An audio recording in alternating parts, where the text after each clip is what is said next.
People pour love into life and long for salvation, whether in hope or fear. That's why they choose to pray to gods that they've never seen. That life may never end. Eternal life is destined to be eternally lonely. But I am sure that you too.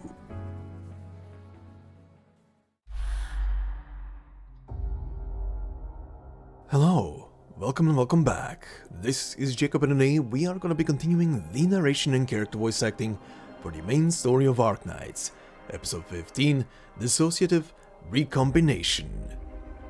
And today we will also be ending Episode 15.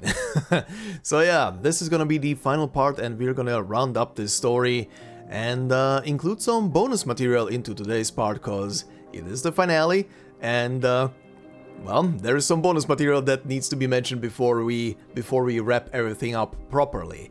But before we get to any of that, as always, to anybody who bumps into the voiceover through this very episode, you can find the full playlist for the main story of Arknights in the description of this very video, and also pretty much a lot of other playlists as well that have been mentioned throughout this chapter already. So if you have stuff to catch up, everything is in there, and pretty much all of those playlists should also be branching into their own story narratives.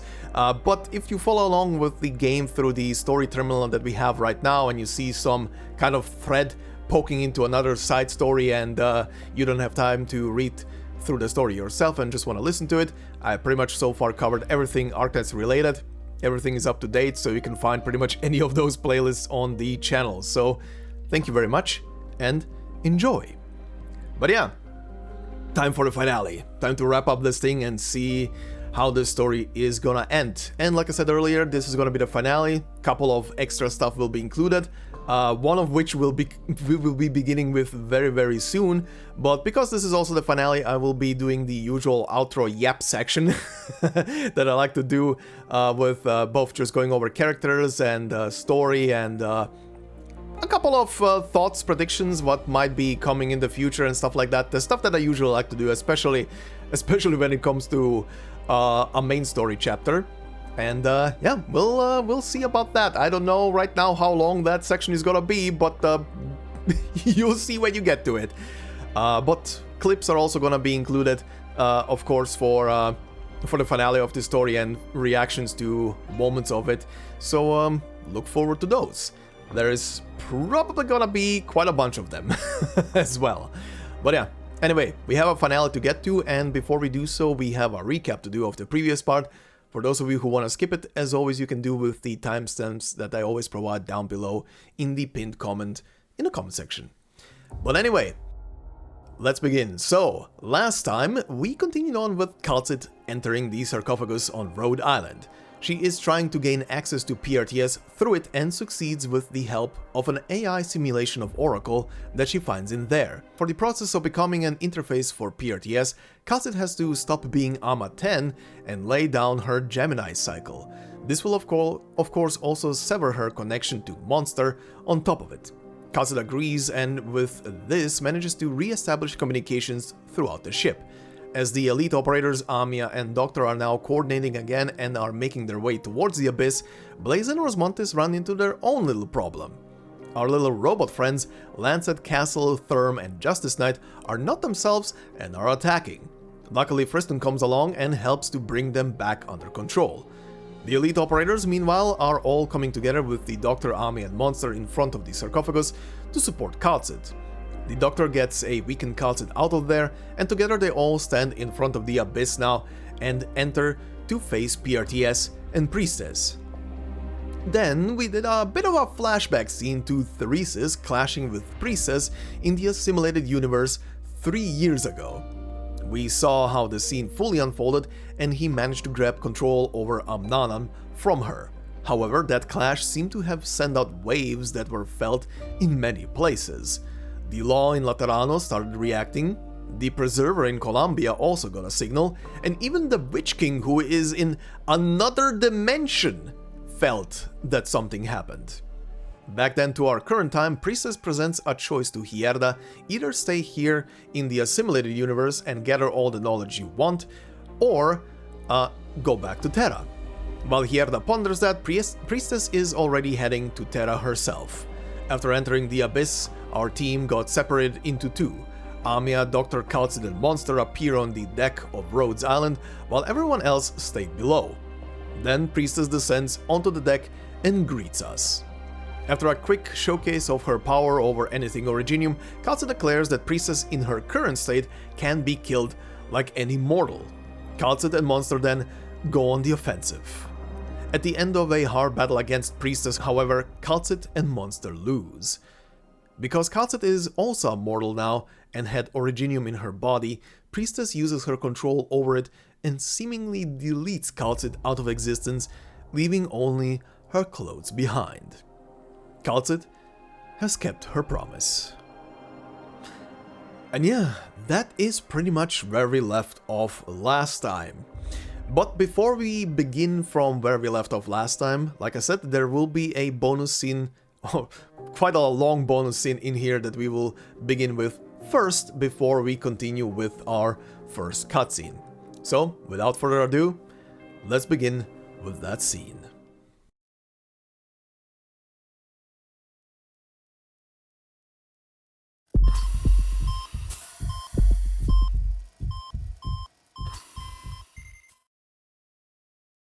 Subject's body temperature, oxygen saturation levels, breathing, and heart rate are all normal.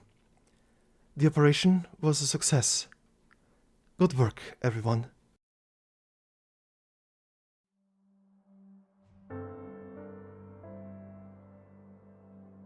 Rhodes Island Medical Department, September 28th, 1099, 11:38 AM. It's finally over. What a miracle, right? This might be strange for me to say, but to be honest, I never thought this operation was going to be successful at all. Persistence on a subjective level and the inability to give up are perhaps one and the same. If you consider solely the outcome, perhaps we should take solace we persisted through this ordeal. Chloe is a brave girl. She never gave up on life, and as doctors, we must never give up before the patient. Considering how high the patient's cell originium assimilation levels are, I really can't imagine how it feels. This is all very strange though. We've never seen such symptoms before in neuropathy, and her organs are still somewhat functional, even though most of them have already completely crystallized. If I write a paper out of this, it will draw considerable attention in the medical science community. It could be a huge breakthrough to neuropathy medical theory. A breakthrough, or perhaps the disease has mutated in ways beyond our comprehension. It's hard to say which. This is worth taking a closer look into. I will head to the laboratory later to analyze... Wait! That's gotta have broken the record for the longest procedure, hasn't it? That was what? 73 hours? 75? 79 hours and 45 minutes. I changed shifts twice the last couple of days, but you never left the operating room even once. And now you want to go to the lab? Kal'tsit, you've been way too industrious ever since your trip to Victoria. Like, even more so than before. Is there another reason to this? In a number of ways, yes. You were there in the meeting. You know the predicament that Rhodes Island is in right now. We only have so much time, Warfarin. I could say the same for your stamina or sanity. No one can keep burning themselves out like this, not even you. I know my own condition better than anyone, and I will take the most reasonable course of action. I can trust you on that first part, but if your reasonable course of action involves working day in and day out without end, then I have to stop you.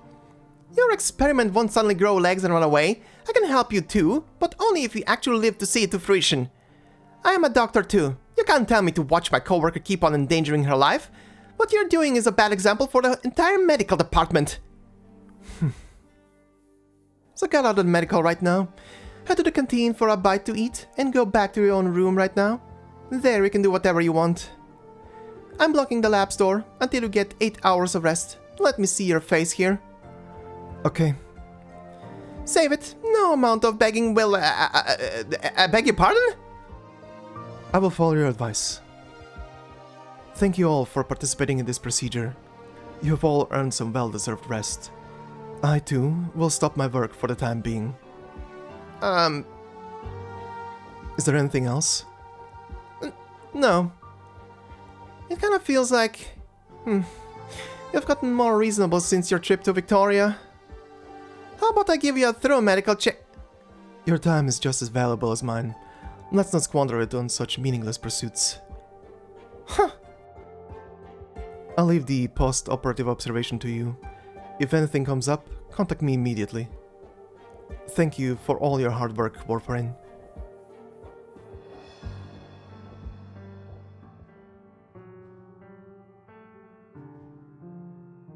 Amiya, we're really in a pretty tight spot right now.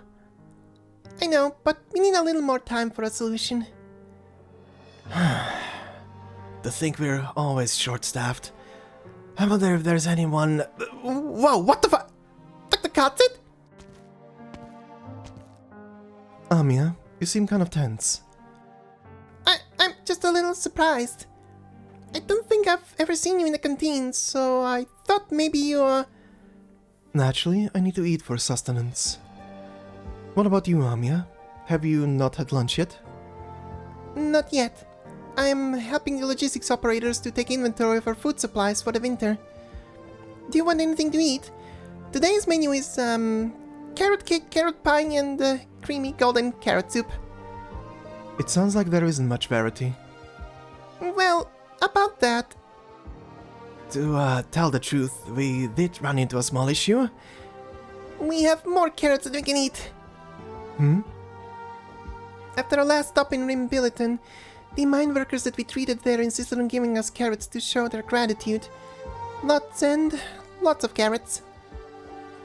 Yes, lots of them. Amiya turns around and points at the mountain of carrots. There isn't much room in the kitchen and we don't have anywhere else to put the carrots. We don't want any of it to go to waste, so all we can do is to use them up as fast as we can. Perhaps we can allocate another storage room for carrots. Huh? Are there still empty storage rooms on board? There was a storage used for weapons and other war essentials. It's perfect for storing logistics supplies now. Now that the war is behind us, we should spend our resources toward the betterment of our employees' lives. If you need me to, I can ask Closure to have engineering prioritize this matter. In fact, we can take the carrots that can't be stored here to the storage room right now.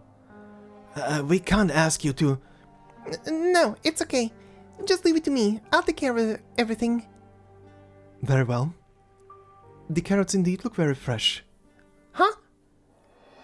This will be a particularly cold winter. Perhaps we should be thankful that we receive such nutritious foods. Yeah. I still remember how Theresa was always worried about supplies every winter. Back then, being able to buy food from nearby villages was very good news. But there is nothing to worry about now. Rhodes Island has a lot more operators now, and we have a lot more ways to procure food. Things won't get so bad anymore. You're right.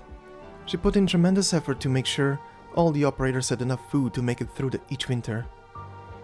However important as that may be, do not forget to take care of yourself, Amiya. Be sure to take your meals. And don't forget that you can rely on those around you whenever you need us. Yep. Dr. Kal'tsit, if you have time right now, why don't we have lunch together? What would you like to eat? We don't have a lot of choices, but still. Carrot cake. Okay.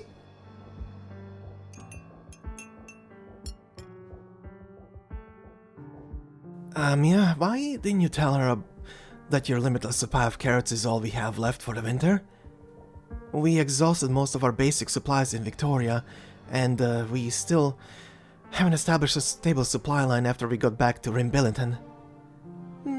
Dr. Kal'tsit's been very busy. Let's not give her any more to worry about. The weather forecast says the snowstorm will calm down a little in 3 days. We should be able to cross the valley and buy supplies at the cities to the north.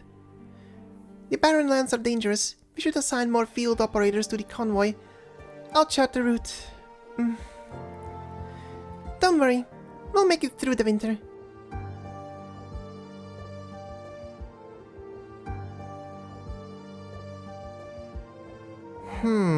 If this won't do, then how about this proposal? I guarantee... Closure. In the past 40 minutes, you've shown me 20 modification proposals for Rhodes Island's nighttime corridor lighting system. The significant majority of them are not remotely feasible. Well, I'm working on the right plan. I just need a little inspiration. We didn't have a meeting over this matter. This is something you alone can decide, and you are merely wasting my time right now. But you ended up sitting here in the convalescence garden for 40 whole minutes. How could you call that a waste of time? Did Warfarin ask you to come and find me? Bingo! But that's not the point though. What's important is that you really need some rest. That's something that everybody with eyes can tell right away. Have you ever paid this place a real visit ever since it was fixed? I know each and every facility aboard Rhodes Island well. No. What I'm saying is, as a normal Rhodes Island operator, you really ought to enjoy places like this where you can relax your mind. Loosen up a bit, take a deep breath, and enjoy the feeling of being surrounded by all these living plants. I bet you haven't noticed all these weeds and whatnot that Lena has been planting here, or what they're called. Star Valerians. First discovered by the Gaelic scholar Jacques in 817. After the Battle of the Four Emperors, it was brought to Victoria. It was widely cultivated for its aesthetic and medicinal value, and it is the primary ingredient in many hypnotics. Gosh darn it! I forgot you had botanists listed on your resume. Thank you, Closure. But if you don't need me for anything important, I shall return to the medical department to write my report. Come on, can't you at least finish your tea first? Think of this as having an afternoon tea with your buddy. Just this cup of tea then. Always so stingy with your time. By the way, Kal'tsit, how long have you known each other? 12 years. The year was 1086. After we excavated the Rhodes Island landship, Babel needed a sufficiently skilled engineer who can be trusted. Theresa told me there was a self-taught genius engineer in Kasdal who was rumored to have laid 1/4 of Kasdal's nomadic city's Originium electrical circuits all by herself. When Babel reached out to you, you were linking the electricity of 3 districts to assemble an electric hot air balloon. Wow, you remember even the year? Here I thought all people tend to not fuss about when things happen in the past. I'm not that forgetful yet. But in these 12 years, you haven't had tea with me even once! Not once! And you call yourself a friend! I don't remember. Has it really only been 12 years though? It kinda feels like it's been a lot longer than that. A lot has happened in these 12 years. Mind if I ask you something? Just out of curiosity. Do 12 years go by in the blink of an eye to you? It is not easy to measure a sense of time with a metric. All we can do is speak in terms of relativity. 12 years is not a particularly long stretch of time. That said, everything that happened during these 12 years is irreplaceable to me. That's what you say, but I'm still really curious. If everything around you goes by in the blink of an eye, do you think of everybody around you as insignificant? Like the plants in this greenhouse? To the significant majority of races, vampires likewise have an unbelievably long lifespan. Do you feel that way yourself? Well, I'm still a pretty young gal myself. Maybe I'll feel different once I'm, God forbid, as old as Warfarin. I do not proclaim to be a gardener over all lives that live upon Terra. Never have I, and never will I. This has nothing to do with how long I have lived. Even though you talk like a grumpy old gardener every time you're worried about something? Maybe we should talk about something else. Say, when you dug Rhodes Island out of the ground, did you think about what it was going to become? I did. That said, what it has become is nothing like what I imagined. So your predictions of the future can be wrong too? Oh, no offense, just blurted it out. I've made many mistakes, Closure. No one can completely take control of her own future. Not even us Cyclops' Originium arts can see all of time's possibilities. Time is like a river. On this drifting boat, we have no way to control the flow of the water or the wind, and we cannot see the reefs and water currents underneath us. Most of the time, all we can do is hoist the sail. That alone is an exhausting enough ordeal. Isn't that exactly the issue, though? If we go by your analogy, you just keep holding tight onto these sails for dear life, not even wanting to let go for a second. How could a person stay so tense for so long? If you work yourself so hard, those ropes are gonna snap. I agree with your viewpoint. Rhodes Island will undoubtedly face many more challenges in the future. Both Amia and the Doctor shoulder heavy responsibilities, and we need someone to share their burden in a different way. Closure, this is something that only you can do. You're still worried about others. Too much on your mind, and you're bound to forget what's actually in front of you right this moment. For example, I bet you didn't notice what was in that cup of tea while you were rambling on and on. What's in this tea? Don't worry, it's just a herbal tea that Lena formulated. Really calms your mind, especially for someone who hasn't had any shut-eye for 3 days straight.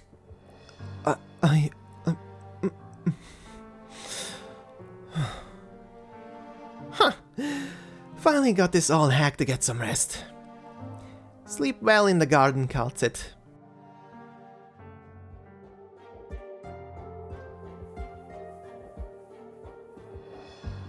I thought my medical checkup isn't for a couple of days yet? Indeed it is, but I personally need to fully grasp your condition.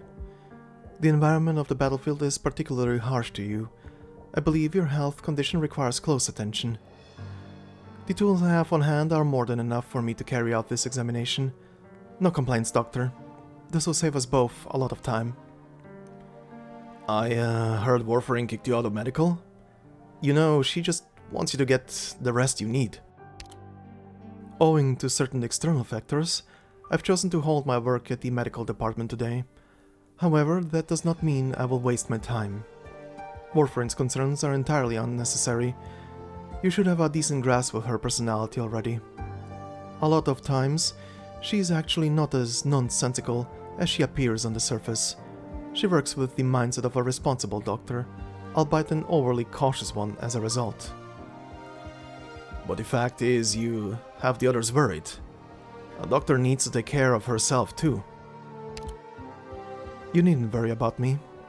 I have sufficient knowledge and techniques to handle my own problems. I will not allow myself to collapse when I'm needed. I am not as weak as you think I am. To the contrary, your body requires more attention. I see that a few of your body indices are somewhat unstable. Work-life balance, perhaps? I just want to take on some more of your burdens, and I've been working on some more Rhodium-related research. Have you made progress? Or have you perhaps run into a bottleneck? Not being able to remember the knowledge I had before does irritate me, but perhaps I'll have a surprise for you soon. I'm happy that you are willing to continue making such attempts.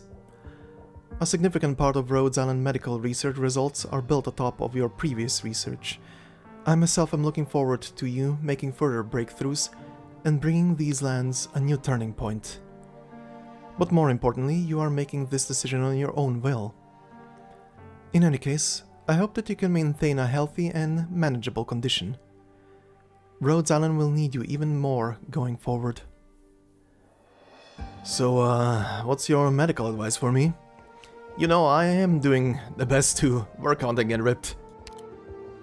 Control your work-life balance. It will be beneficial to your immune system, although I know that is very difficult to you. Now do what you need. In addition to monitoring your body's condition, I will take full responsibility of your health and safety. Does having a patient like me give you a headache? That is not a very proper way to put it. Dr. Jacob, you are a special existence, and you shoulder a special mission. I believe in your vision, and I will assist you in this undertaking as I always have, as a mere assistant to your vision. Kal'tsit, I have a question. Why did you choose to become a doctor? Oripathy is not the crux of all the land's problems. but it is undoubtedly the most direct source of the hardships and sufferings that countless lives face. It seems you don't need a special reason to choose to treat neuropathy. Before you became a doctor, you had other responsibilities, didn't you? Before you became Kal'tsit of Rhodes Island, you probably had another identity too. This is not a pervading responsibility. Instead, it's one of the many methods that I've attempted to fulfill my one and only mission. And I only realized later, but this is also one of the countless ways that I understand this world.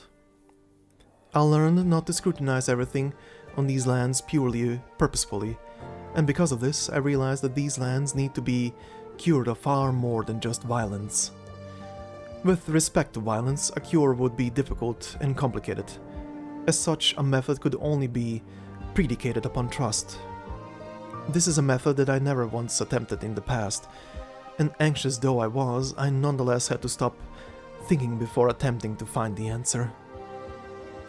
And it was as if someone had told me, even if it ended up taking me a lot of time. Was it a very long amount of time? It was probably much longer than who you are now could ever imagine. The metric of time is relative. The 200 years that I spent as a doctor seem particularly long because of everything that I lost. Now I see possibilities I have never before seen, and I have things that I never once possessed. The current Rhode Island, the friends we have now, the opportunity that we have. Certainly, they all fit the criteria, but there is far more. I persisted and made it to this point because of my original mission, and what I gained has far exceeded what I once could comprehend. For merely a mission? That has to be an important mission. Correct. I may not be able to thoroughly explain it to you its meaning, but one thing that I am certain of it is that it is the reason why the individual Kal'tsit stands here now. As such, no matter the reason, giving up has never been an option. I am grateful to the person who gave me that mission. I'm happy you're willing to tell me all that. I never thought I'd get the chance to have a chat with you like this. Is this part of the medical checkup too? At the very least, it's predicated on trust. I guess this will be a long day. Are you smiling? A long day.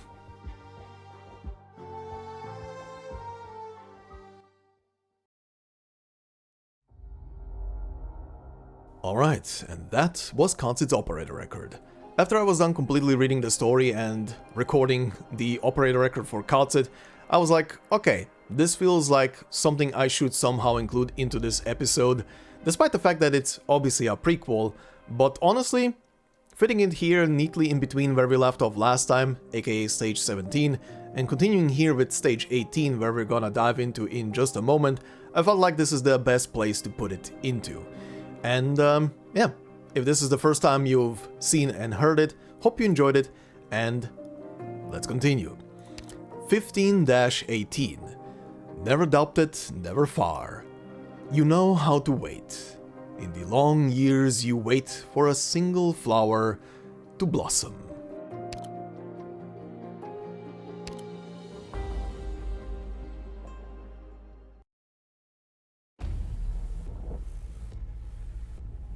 Kal'tsit has disappeared from your vision before you even have a chance to process what has happened.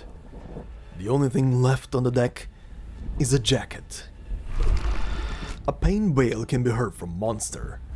Next, Monster's massive frame begins to contract, shrinking into a black, crystalline cocoon.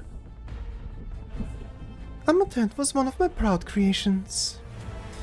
This was not a result I had hoped for. She had a name. Her name was Kal'tsit. It had its own code name. I do not recognize any significance in the renaming. Priestess walks towards the cocoon on the deck. Step back, Doctor. I must protect Monster.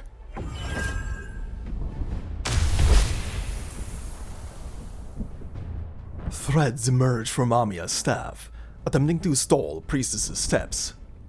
But the Reginium continues to grow from the ground in strange angles, assimilating Amia's arts. You can tell that Amia is struggling. Priestess, whose powers seem impossible to resist, and Kal'tsit's only legacy. You want to save it? I want to fix it too. Not only does Amaten carry our hopes, it has also preserved a record that is very important to me. You have yet to recover from the shock. You do not even have the luxury of sorrow in the face of the threat before you. What will Priestess do next? How should you protect Amia? Priestess apparently notices your thought process. Why are you afraid of me, Dr. Jacob? She approaches you. Think of something, think of something! The Originium spreading under your feet has immobilized you and Amia. You see her up close for the first time. Just what are you trying to do? I'm trying to protect you. Just like what I promised to do. I promised to protect both you and Amia. Until the moment you breathe your last breath, Doctor. That's my responsibility. But I will never stop hating you. I am in no position to educate or criticize Rosmontis. After all, I might not be able to hold myself back from taking revenge. There was a similar scenery and a similar conversation. There were different emotions during different eras, all of which are working together to bridge that large gap in your memories. What did you just remember? Priestess. No, this time you remembered her first. You remembered Kal'tsit. The physician, whom you trusted so deeply, still seems to be here. You recall searching for the clues Kal'tsit left behind in Civilite Eterna. You recall the words Kal'tsit left for you when all the links are connected. I never forgot.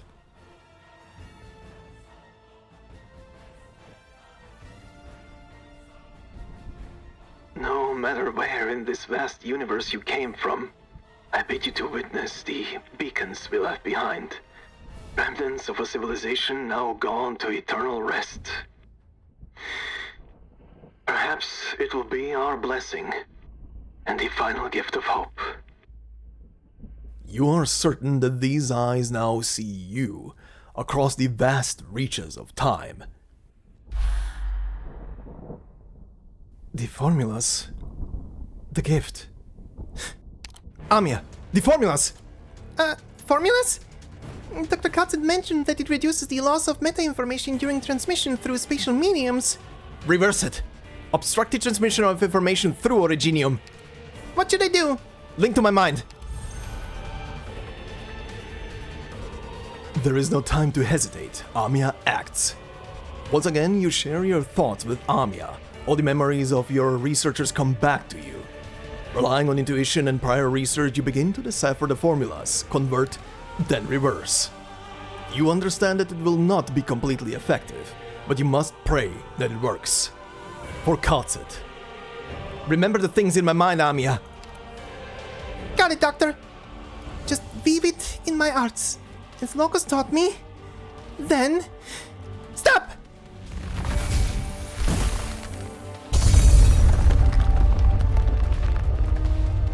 Shockwaves from Amia's arts repel the Originium that surrounds you. This is... The Originium attempting to trap you again is unable to progress any further. Amia's silhouette is reflected on the countless crystalline surfaces. It's working? I'm trying to hold on, but the Originium is pressing in even faster now. I need to work harder. I can do it. Amiya's eyes are resolute. You can't help but feel worried for her. You do not understand the powers that you are toying with. It seems my arts aren't just stopping them, it's also detecting her status. She's not as invincible as I thought.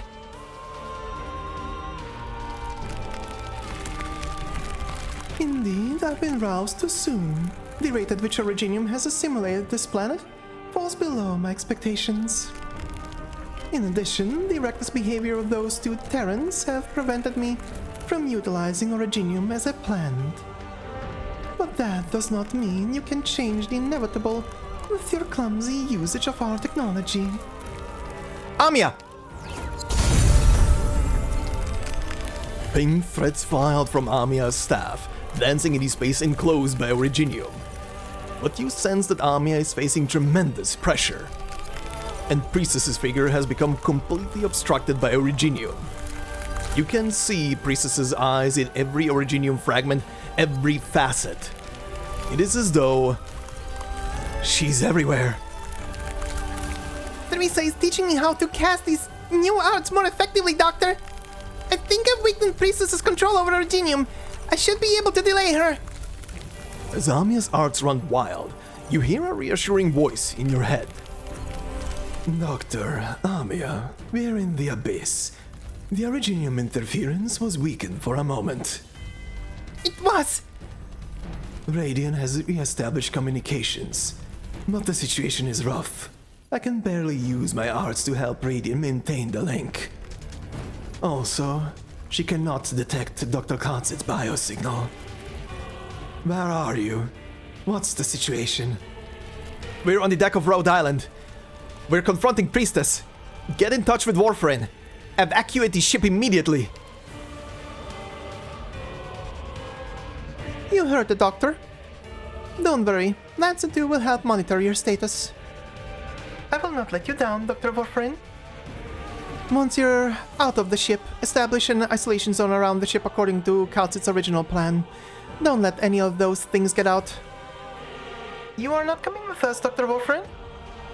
My patients are still here. I'll lead their evacuation myself. Don't worry about me. Why am I not hearing from you, Kal'tsit? Abandoned ship. Repeat, abandoned ship. Back up all data. I'm working on it, give me some time. More importantly, once PRTS is shut down, its core data must be downloaded. Kal'tsit has set up a back door. It will be the key to eliminating the threat once and for all. Mechanist acknowledges. We are moving through the abyss. Counting on you. Is Kal'tsit hurt, Doctor? Why am I not hearing from her? She's buying time for us. Ami and I will fight to the bitter end. Rhodes Island is in your hands. Inside the abyss at the same time. We have restored communications with the Doctor. We stick to the plan. I'm not detecting any more enemies. Nor any new data transmission from the PRTS core. It's too quiet. Location of the core, Radiant. Here we go. Continue to push toward the core and attempt to deactivate it. I'll take point. PRTS will definitely come up with new waves of enemies to meet us. I'll take charge of analyzing the core. Aurora. This light will guide our way. What is it, Logos?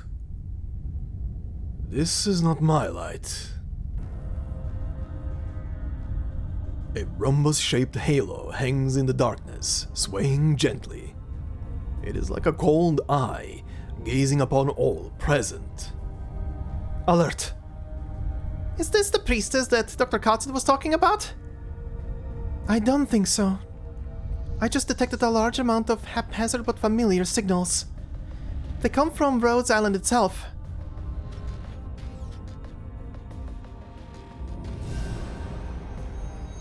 What is this? A massive machine emerges in the endless white noise. All present are familiar with the components that make up its frame. Closure has often showed off the parts that she used to modify Rhodes Island's modules. Some of them were made by the elite operators themselves. PRTS has repurposed and weaponized Rhode Island's facilities. But where did they come from? They weren't supposed to be in the abyss. Originium. Originium shards scatter irregularly across the unusual machine. No longer do they simply consume. Now, they are creating. Are you telling me Originium can recreate the stuff that's on Rhodes Island? Logos is reminded of the tower in the assimilated universe, and of her. It is not that simple. PRTS does not have the capability to decode Originium data. Someone else is intervening. Priestess. Its data is connected to the core of PRTS in a way that I can't understand. These things are different from the Originium entities that we have faced. Looks like we're in for a fight. I see no other way. Ready? Ready. The rhombus-shaped eye glows even brighter.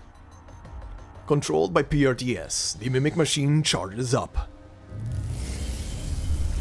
No target restrictions. Combat style analysis complete. No power restrictions. PRTS final cleanup protocol. Loaded.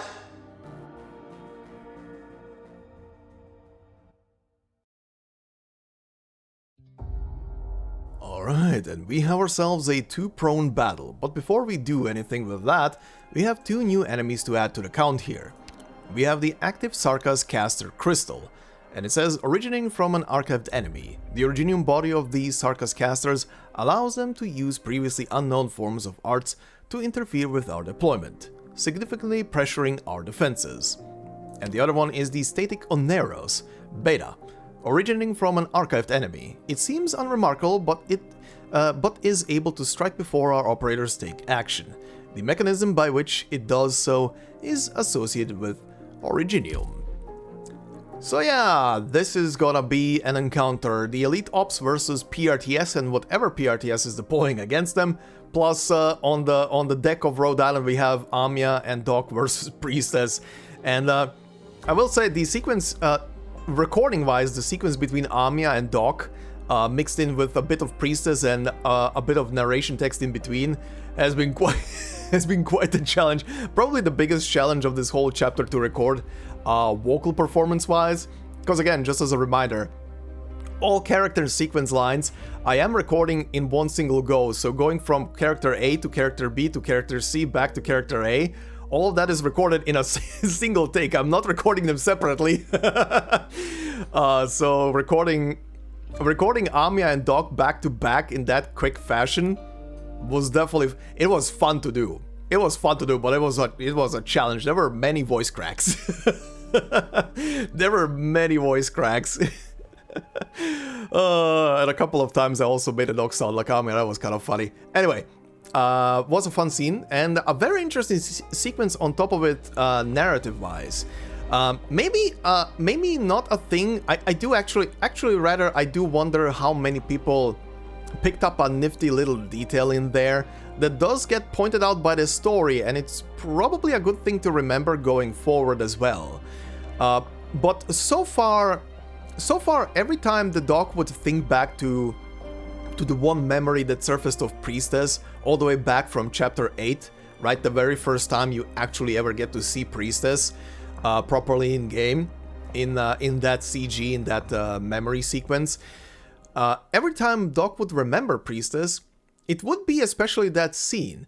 But here, just as the story pointed out, the first thing that the Doc remembered this time, however, is Kal'tsit, not Priestess. Priestess was the second thing that came to mind during that. And I think that is a big significance. Because number one, we already had established that Kal'tsit, as stated, I think that was stated literally in the previous episode of this voiceover, Kal'tsit already wrestled herself free from the stipulations that were placed upon her, so her mind and tongue figuratively speaking, are not tied anymore. She can speak, or could have spoken to us, about anything she ever wanted, and nothing would have stopped her from doing so.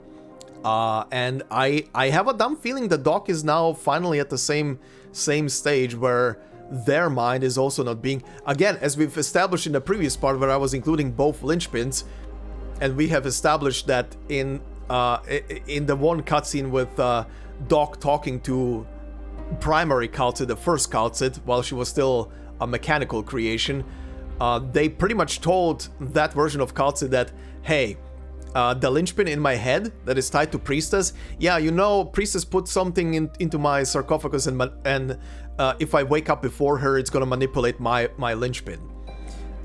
Seems that the Doc is also mentally wrestling themselves away from that control, even though obviously Oracle has been absolutely deleted out of existence, and the new Doc is different. It still seems that the lingering after effects of that were still present and might actually be going properly away now. Look, I know it's a trope that character growth comes when another character dies in a lot of cases, but it seems it has happened. A significant mental impact has been done to the Doc's mind, probably, that it left enough of an impression in there to maybe mentally overwrite whatever Priestess did to Oracle before, which technically has already been kinda probably loosened and removed, mostly because Oracle was removed. But we might be looking at the Doc actually completely moving away from being under the under the influence of the linchpin. Anyway, we move on to stage 19, which is an operation once more, and of course we'll be including it into the episode. No cutscene on it, but the stage itself is quite the scene to behold. Titled, Until Now, Prepare for Battle. It all comes down to battle now. You can bring whatever you want in here. Apparently nothing is gonna be available. Just whatever you have, and I'm pretty much just picking Rosmontis cause, well, you'll see. You'll see why. Anyway.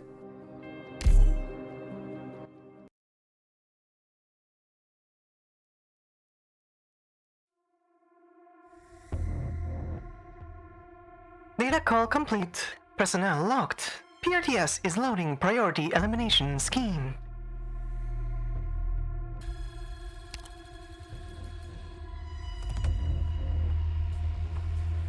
Communications have been restored. Give your orders.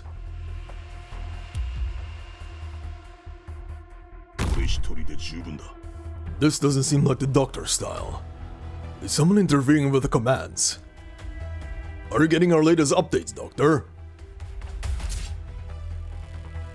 Administrator permission detected.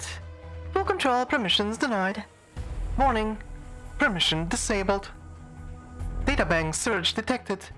Keyword, Priestess. Access granted. Are you looking for me, Jacob? But I'm standing right before you now.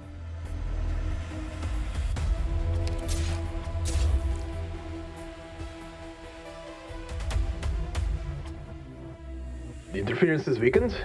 I'll coordinate with you, Sharp.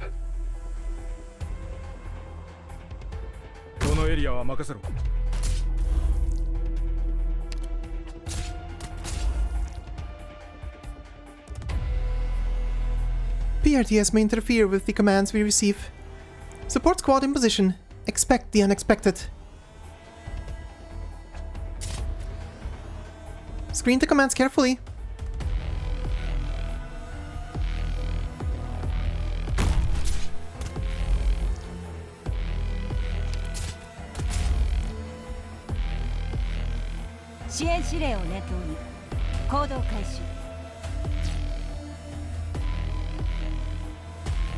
Please reconfirm the commands, Doctor.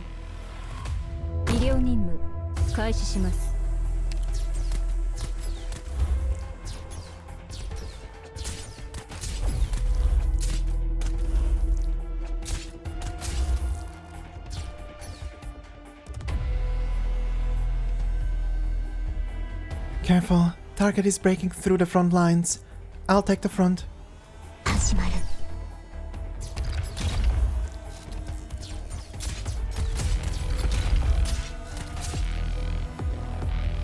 You've gotten used to this little game of ours. You don't want to admit defeat yet, do you?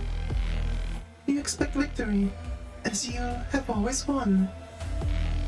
You believe that more secrets about me await deep in the abyss.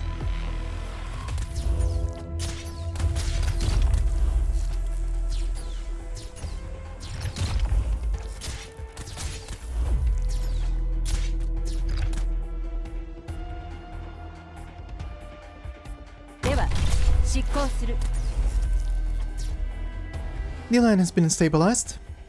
Victory is in sight. あなたの終わりだ静かなる息だけでは叫ぶといいよ少しは楽になるから I will fulfill your wish, Dr. Jacob. Administrator permission confirmed. Priestess. All operator permissions disabled.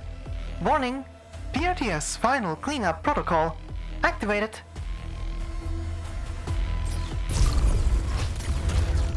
You found me at last, but you have forgotten our promise. Leave. Leave now. We will meet again somewhere else.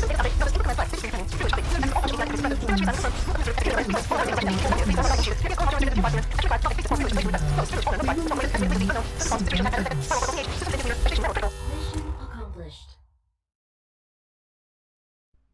よくできたねドクターよしよしありがとう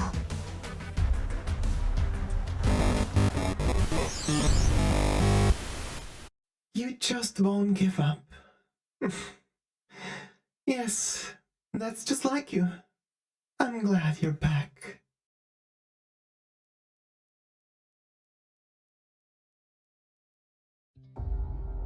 What a funky little stage, am I right?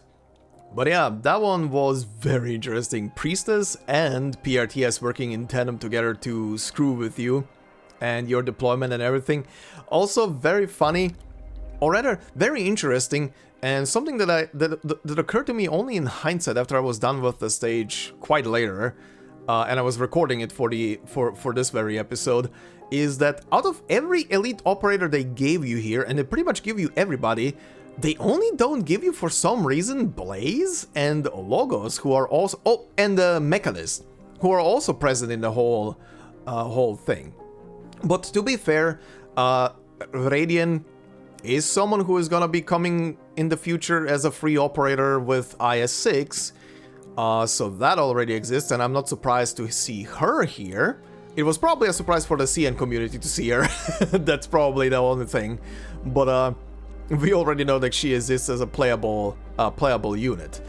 Yeah, a couple of them they kept away and hidden, so I'm kind of surprised they didn't have them here as deployable units.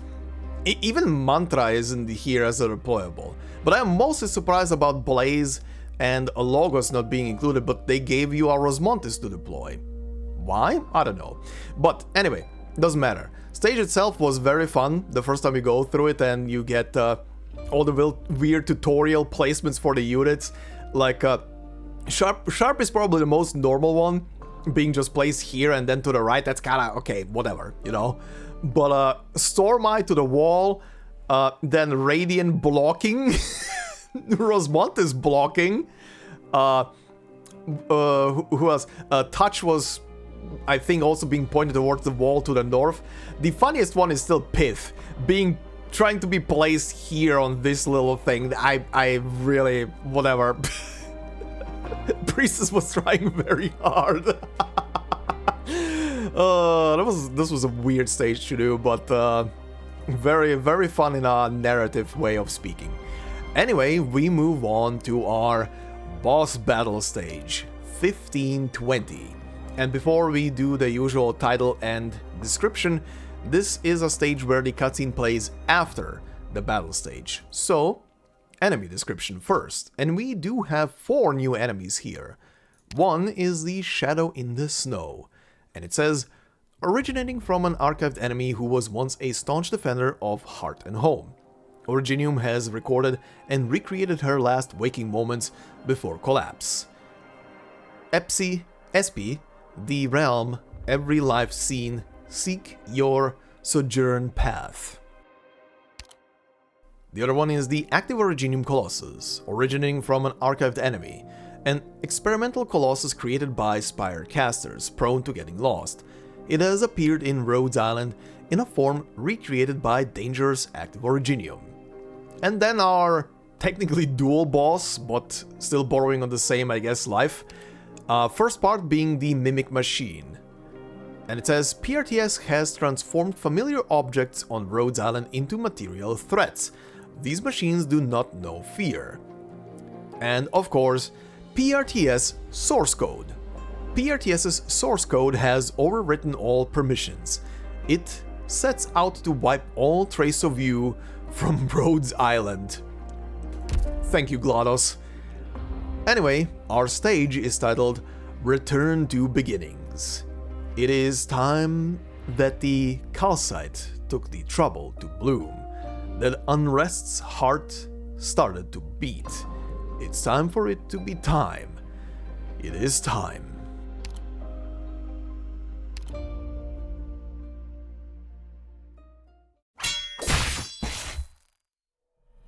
This is a tough one. It's analyzing our combat styles and nullifying our attacks. We've tried to adapt our tactics many times. Working in conjunction with Logos, Askel and Misery's attacks have quickly destroyed the Mimic Machine's legs. Keep it going. We must learn from each attack and be creative too. The Mimic Machine has already fallen countless times under the team's coordinated attacks, but each time it stands back up. Look out! It's charging up again! It keeps repairing itself with Originium. We can't let it wear us down. We need to destroy that Rhombosai. I have just the arrow for the job. 2 arrows leave Stormeye's bow as the birds leave his mouth. One breaks the Mimic Machine's shield, but the other is stopped just before it reaches the rhombus-shaped eye. The Mimic Machine has finished charging. Bright red light bursts out. Then Rosmontes' arts force the arrow into the eye of the Mimic Machine. Do you hurt? Kaboom! Rosmontes' arts block the Eye of Terror at the exact moment of its outburst, sending overflowing energy into every direction in the abyss. The spinning bow and pen floats on top of Mechanist's head, shielding him from the rampant energy. Thanks, Logos. Good thing you guys distracted the thing. External attacks are ineffective. We're counting on you to find a way through from inside. How are we doing, Mechanist? After talking to Closure, we're certain that this is a special sarcophagus. It's not just a hibernation device, it's also what truly stores PRTS's data and supplies it with power. The backdoor Kal'tsit left us will allow me to connect directly to PRTS's core server. I'll destroy all the data once I've downloaded PRTS's core data. Is this the only way to put that big guy to rest? Yes. How long do you need? Mechanist glances at his equipment. 240 seconds. Understood. We'll buy the time for you. The sound of the bone whistle echoes in the abyss. Logos returns to the elite operator's ranks. The Mimic Machine once again stands up before them.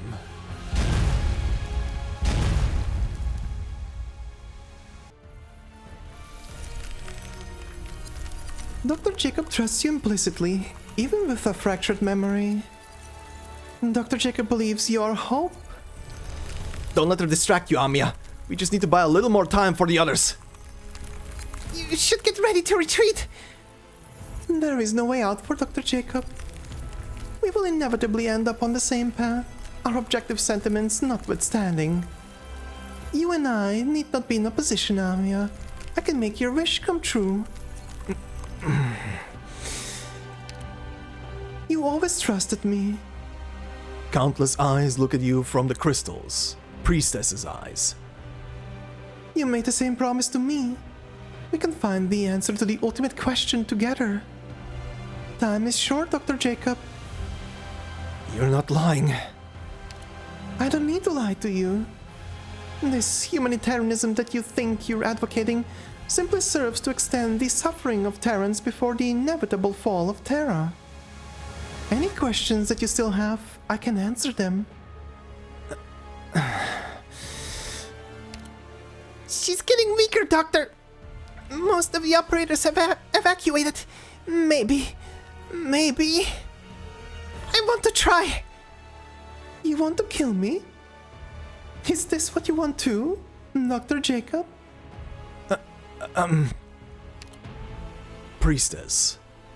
There are still so many secrets within her that you want to find out about yourself, about Kal'tsit, about Originium, about that impending threat. But you know that where she stands inevitably makes her the enemy of all Terra. Kill her! You missed your chance. Stay, Dr. Jacob. Amiya! You could hardly imagine the ordeal that Amiya has gone through. She is already well past her limit. All the threats shatter, and the Originium once again closes in upon you. You try to escape the crystals, carrying Amiya in your arms, but the rampant growth of Originium has sealed the path. Made it in time? Mechanist and Closure have successfully retrieved the core data of PRTS. We will cover your retreat. Now, go! Wait, there is one more thing. With what little strength she has left, Amiya conjures a few strands of threads and pulls the cocoon that was Monster into her arms.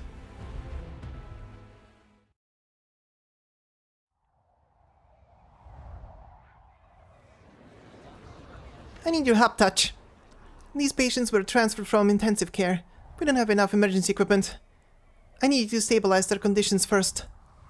Try to gather all the wounded here, and leave the rest to me. Casualty report. Things are still very much in flux. We don't have a hard figure. Current injury estimates are 31 serious, 173 minor. No deaths yet. You were able to complete the evacuation ahead of schedule, thanks to the safe zone created by Logos and Mechanist, and the help that you and Pith provided. One dead. A patient. I'll report in detail to the doctor and She stops in mid-sentence.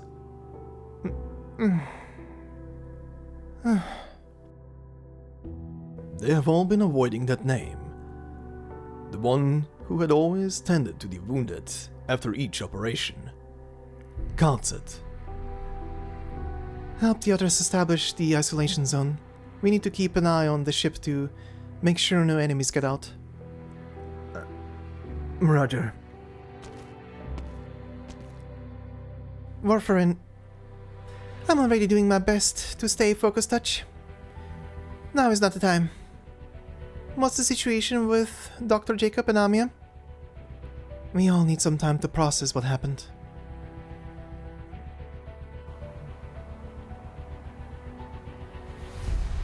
We're at the isolation zone outside the ship. It's safe enough for now.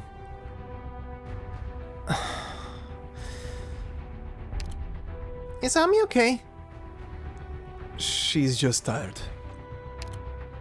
Rhodes Island,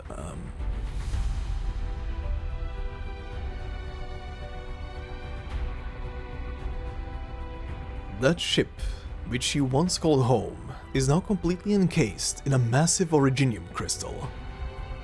The wind blows over it, blurring its outline with sand and dust. You know that you have lost Rhodes Island.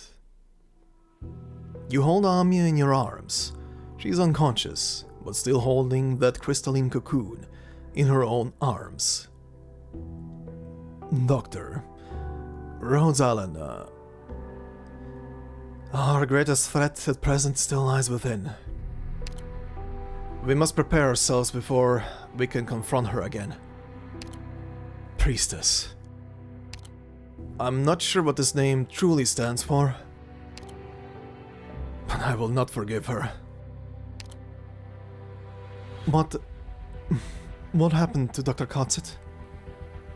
The others who escaped the Originium blockade area begin to gather. Yet no one feels relieved, despite the successful evacuation. Ascalon question weighs heavily on everyone's hearts. No one could have seen this coming. It's hard to explain. It all happened so suddenly. You feel dazed as you look at the black crystal that an unconscious Amia still clings desperately to. What next? Re-establish communications with our branches. We rebuild Rhodes Island. So, we've lost it? No, Rhodes Island is never lost. All of you are here. Always have been.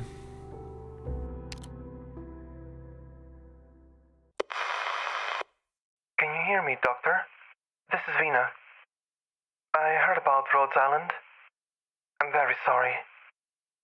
The pneumatic plate that Dr. Kal'tsit purchased near Butchart is nearing completion. I'll be coming to visit soon. Let me know if you need anything. Take care.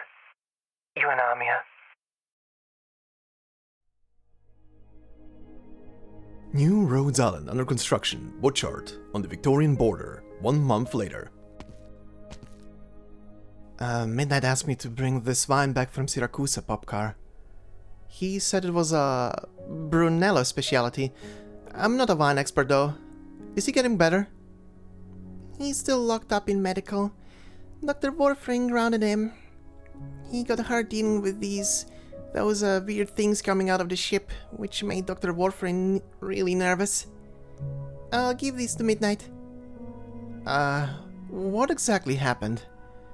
I heard a bunch of versions. Some say the ship came alive and turned into a monster. Some say they saw friends and family they thought were dead. Then our ship was gone, just like that. Well, I'm not too sure either. It all happened so fast. I was listening to Radiant and Dr. Kal'tsit.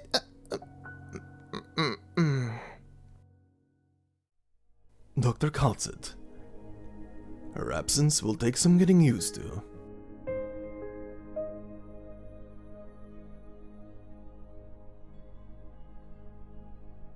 Looks like we can complete the assembly earlier than scheduled. The main connectors of this pneumatic plate had already been modified to fit our equipment. The other part was already taken care of. The construction has been going much quicker than expected, thanks to all the operators who provided help. Locust's incantation saved us a lot of effort moving stuff, and Radiant saved a lot of time by checking the circuits for us. Angelina even came back to help us do the heavy lifting. All that stuff laid out on the deck in an orderly manner in the blink of an eye. Sorry, I'm getting ahead of myself. It's fine. We're all excited to hear that things are going smoothly. But I guess you're here for something else. Is that a problem? Well, yes. Some of the pipes are so narrow that even these guys can't get them checked. The BP comes out from behind the engineer looking frustrated. Has Closure fixed these already? The BP lowers its head in shame. What happened on the ship wasn't your fault, little fella. We need to think of a way, The doctor said I'm needed here. Ray? I was wondering why Closure rushed me over here until I overheard your conversation. If you need to check the pipes, this little runt ought to come in useful. The little sandbeast slowly stretches its back fin.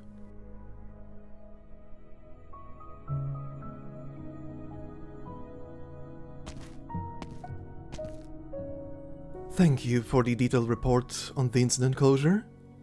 No worries. It's just part of the deal.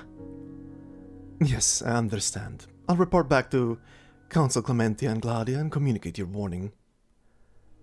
As for the name of the individual... Priestess. We will reference our own databanks. If the name has also appeared in any records of Aegir, then the threat you encountered was no coincidence. I'll let you know about the results as soon as possible. We will also review the Joint Marine Corps deployment of the other consoles. Once you're ready, we will deliver the necessary equipment, including medical facilities and catastrophe detection systems. Thank you.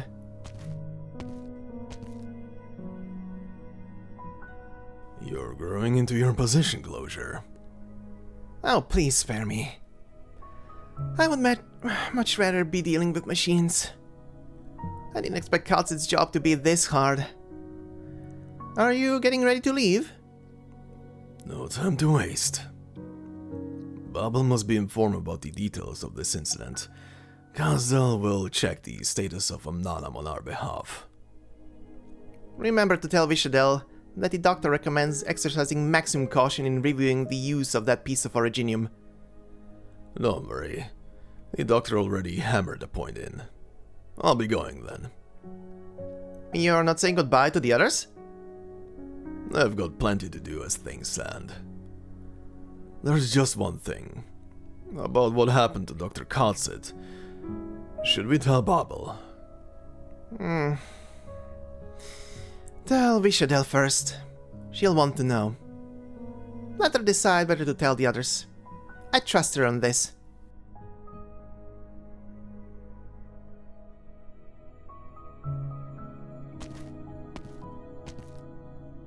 Tracking you down was an easy closure. What's going on with the thing that I asked? We got Nua Walsini's response. The new batch of medical equipment will be shipped in through their port. The engineering department is expected to complete the construction of the medical lab that you requested in 3 days. Good. The medical center should be ready to accept patients in that case. Kal'tsit bought this plate a long time ago. It's much bigger than the old Rhodes Island, and it feels much more like an island. But it's going to take some time for things to go back to the way they were before. Don't worry, I made things modular from the get-go this time, which should make future upgrades much easier. One more thing. About her office. Just rebuild it the way it was.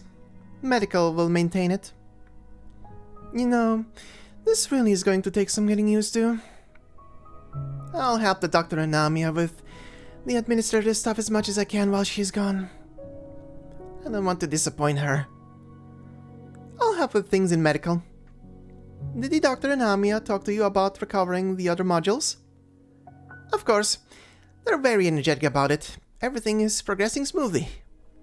But it will take time to fully rebuild Rhodes Island. Retrieving the other equipment, building supply channels, restoring communications with local branches, external PR, debriefing returning operators. The list of things that need to be done just goes on and on. Which reminds me, about that patient, Chloe. I've sent someone to the Londinium office to look at her family. The paper that Chloe and I were co-authoring is almost complete. It will be submitted to all the major medical journals on Terra. Her sacrifices helped achieve a true breakthrough in the research of originium's mutative properties and the resulting new symptoms of oropathy. I must bring this to the attention of more professionals and make sure that her memory lives on in the minds of more people. Yes, we couldn't have done it without her. Closure rubs her eyes. Overwork is back for you. Yeah, the doctor told me not to push myself too far. But, trying to paralyze yourself with work may do the job for a while, but you'll eventually end up harming yourself. Doctor's advice. All of Rhodes Island is my responsibility now. Besides, Kal'tsit had even more on her plate. Then come to medical one of these days. I'll get you checked up. Your blood doesn't even smell of machine oil these days. HR is telling me to keep a close eye on you. Okay, thanks. Are the doctor and Amia still observing Monster in that forest of yours? Yes. I still think it should be done on the ship. I can provide support. This new Rhodes Island can't afford risks. You think that Priestess may have tampered with what Kal'tsit left behind? No one knows.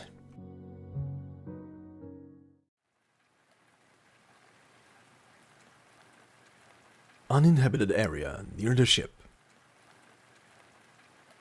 The rain seems to be getting heavier. You prop up your coat, shielding Amia from the sudden shower. The edge of Amia's skirt is already wet, but she does not seem concerned. She is fully focused on the grass field, a short distance away. Wrapped in Kal'tsit's clothing, the black crystal emanates a dark, flowing green light. It is rather inconspicuous in the dark and wet surroundings. The light is appearing more and more frequently in recent days. It's almost time. There are no apparent changes in the surrounding originium. Maybe Monster has not been affected by Priestess. You wait and watch, fighting to suppress your hope for a miracle. For the past month, Amia has accompanied you on your regular trips to monitor the status of the crystal. You all needed some time to process what happened. And you cannot help but hope that the next time you come, that she will be waiting here for you.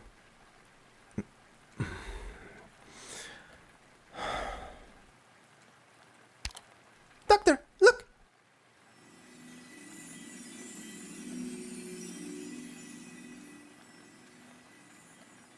Complex veins meander across the hard surface of the dark green crystal. It sinks into the ground, then a highly regular shard begins growing, spreading into numerous branches. The branches continue to grow until they come to a halt at some point, as though someone had cut off its end with scissors. A tree? In this lush forest, the green crystal on the grass seems to become one with the land, as though it was always there. That's not quite what Theresis witnessed. The crystal does not stop growing. The branches increase in number, expanding like the verdant crown of a tree, and the veins grow even more complex and varied. Can you tell what those veins represent? They're all interconnected in a fluid cycle. It's like a particular way of storing data. Storing data?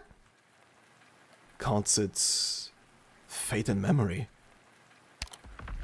Kal'tsit's life. The myriad branches once again merge together, forming a massive cocoon. All possibilities collapse into one reality. The symbiont that had been by Kal'tsit's side ever since she awoke will continue to carry her hope, even after she is gone. It is both a burden and a gift. Besides, she never had a choice. This was a power that she was born with. You hear an unfamiliar voice. Kal'tsit?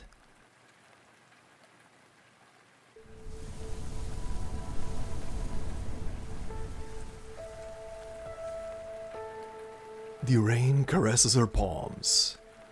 An everyday natural phenomenon, so alien to her sensations. She smells the grass, touches the cold rain. She instinctively puts on the clothes in her hands. Kal'tsit's clothes. Kal'tsit? She calls Kal'tsit's name in uncertainty. Kal'tsit had always been by her side. She had never been alone before. No new symbiont has emerged to watch over her. Only the two of you, in the distance. She looks up blankly at the sky, trying to process all the memories she possesses, all the memories that belong to Ama-10. The memories that belong to Kal'tsit. She recalls her last memory. On that familiar deck, she fought side by side with Kal'tsit against Priestess.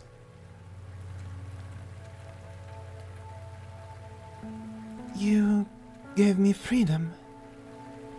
I can see your memories, all of them. But I can't sense your presence anymore. Kal'tsit. Your name... A name that I loved so much. But it belongs only to you. My name is Monster. You gave me this name.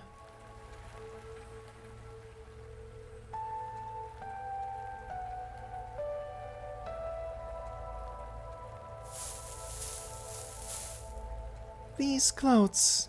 Did Closure prepare them for me? Not quite a perfect fit.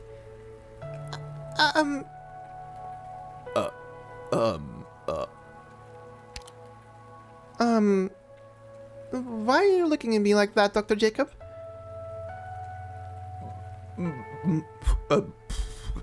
Monster. You mime out the shape of the monster that you know, much larger than the figure in front of you. It's me, Doctor. Do you feel anything unusual? What? No, I don't think so. Do you remember what happened? Yes, I faced Priestess together with Kal'tsit, my maker. Then I lost her.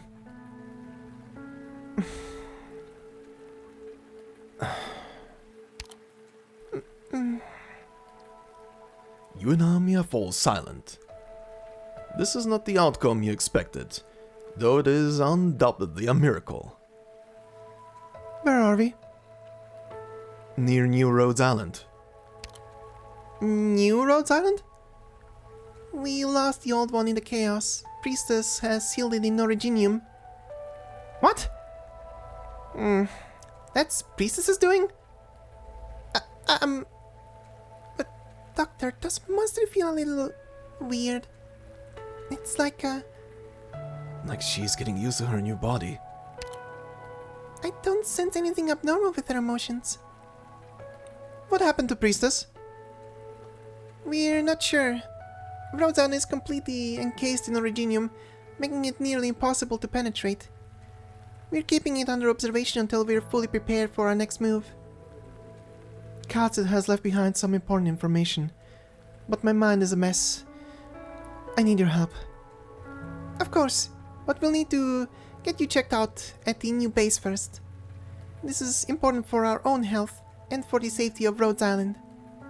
You'll need to keep a low profile until we fully understand what's going on with you. Right now, there are still a lot of operators hoping that we'll bring Dr. Kal'tsit home. Give them some time, and give us some time. I'm sorry, Monster. I understand. Kal'tsit would have approved of your decision. I will cooperate with you fully. Can I consider myself a Rhodes Island operator now? Just like Kal'tsit. I asked Kal'tsit so many times before, but she kept coming up with excuses to refuse me. Do you agree with Rhodes Island's ideals? Of course. Well, I can't say I don't have any misgivings about the present situation, but I've never adopted Kal'tsit. Rhodes Island will never turn away a friend who has always been by our side. Welcome back, Operator Monster. Doctor? Where are you going? Give the doctor some space for a while, Monster.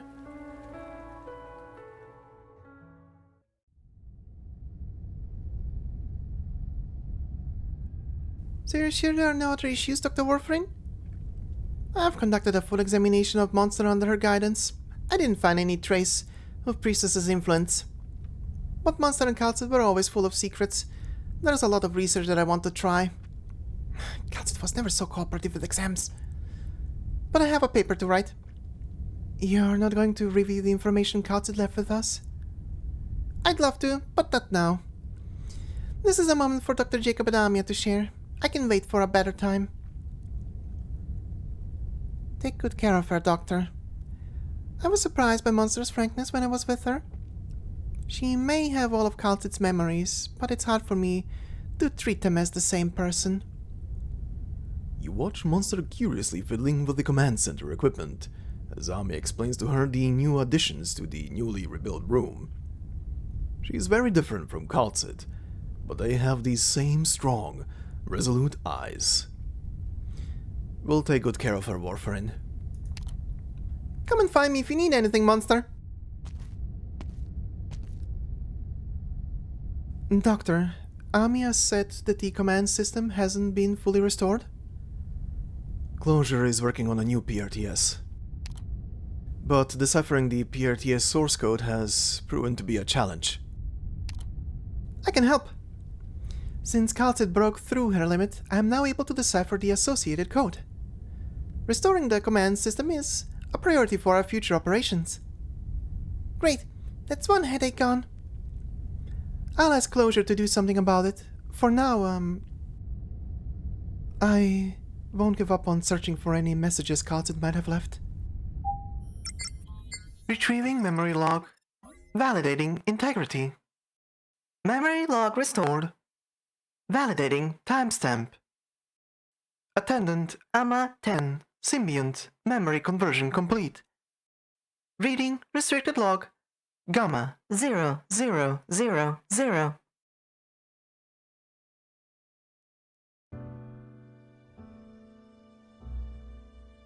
If you've accessed this log, that means you are free. You are not just Kal'tsit's symbiote anymore, nor are you a vehicle of the AMA 10 cycle. Kal'tsit. Dr. Kal'tsit.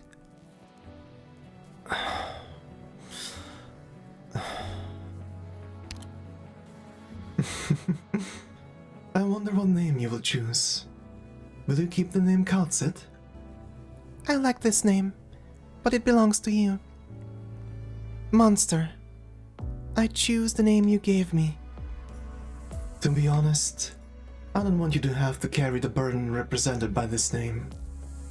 Someone gave me the freedom to seek the meaning of life. You deserve the same chance. Go forth and find the meaning of your life. Let your heart answer for yourself, your expectations for this land. Is it hope or destruction? I'm sorry that I can't be with you anymore until you found the answer. But I have so many questions. Monster remembers the questions that Warfarin raised to her while examining her. Why choose a similar form to Kal'tsit instead of something more efficient and resilient? Why hide your claws so that others will not fear you? Why have you chosen to remain human?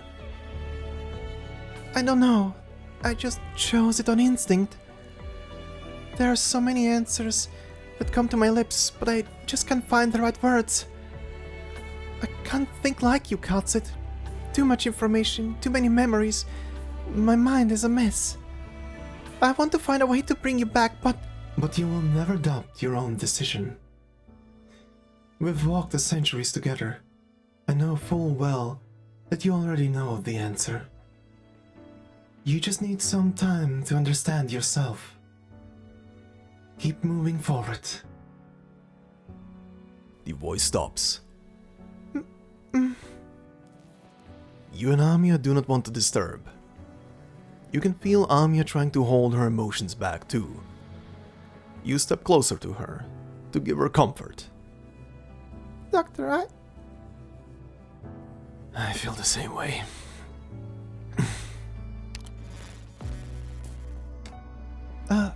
This is for the doctor and Amia? Dr. Jacob, Amia, I try to envision the circumstances under which you will hear this recording. I hope you don't find this baffling. The destruction of Rhodes Island was not unexpected. We face a foe far stronger than any other that we have faced before. I have failed. But your war has only just begun. Increasingly active Originium will bring new challenges. More pain, more suffering, more hatred, more war. Remember the mission of Rhodes Island. Gather the strength of the operators scattered across Terra. You will need unity. consolidate force. This war is one of all Terra.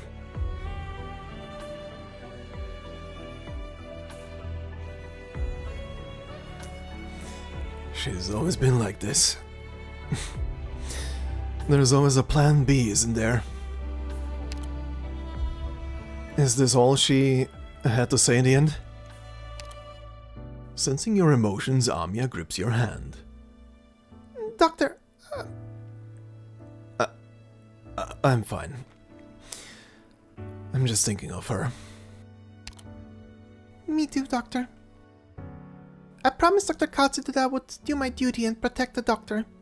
I'll do it. This time, I will not cry until Rhodes Island's mission is complete. I really miss her. Are you alright, monster? The girl does not answer. She is focused on the databank before her, searching for something.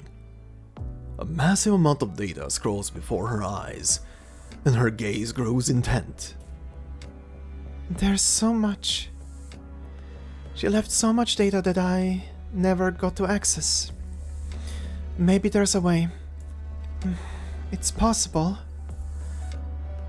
There is a way, Doctor. We can bring Kal'tsit back.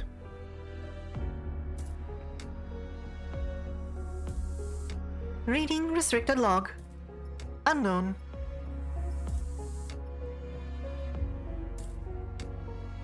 For now, allow me to call you by the name that we chose together, monster. People pour love into life and long for salvation, whether in hope or fear. That's why they choose to pray to gods that they've never seen. That life may never end. But how could it come true? Even the most tired river must eventually flow into the ocean. When the final moment comes, when sun, moon, and stars fade, when the swaying waves no longer murmur, when all sound and sights are gone, when the colors of winter and spring are no more, and the boundary of night and day blurs, and only eternal slumber in endless night remains. It was a poem that my maker read to me when we were lying upon the frozen earth, both exhausted from playing. Eternal life is destined to be eternally lonely. I have known how it feels.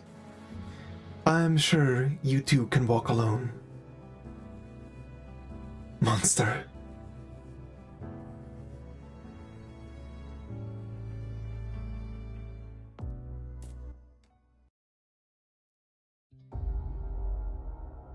And the music that plays at the end of this cutscene is so good.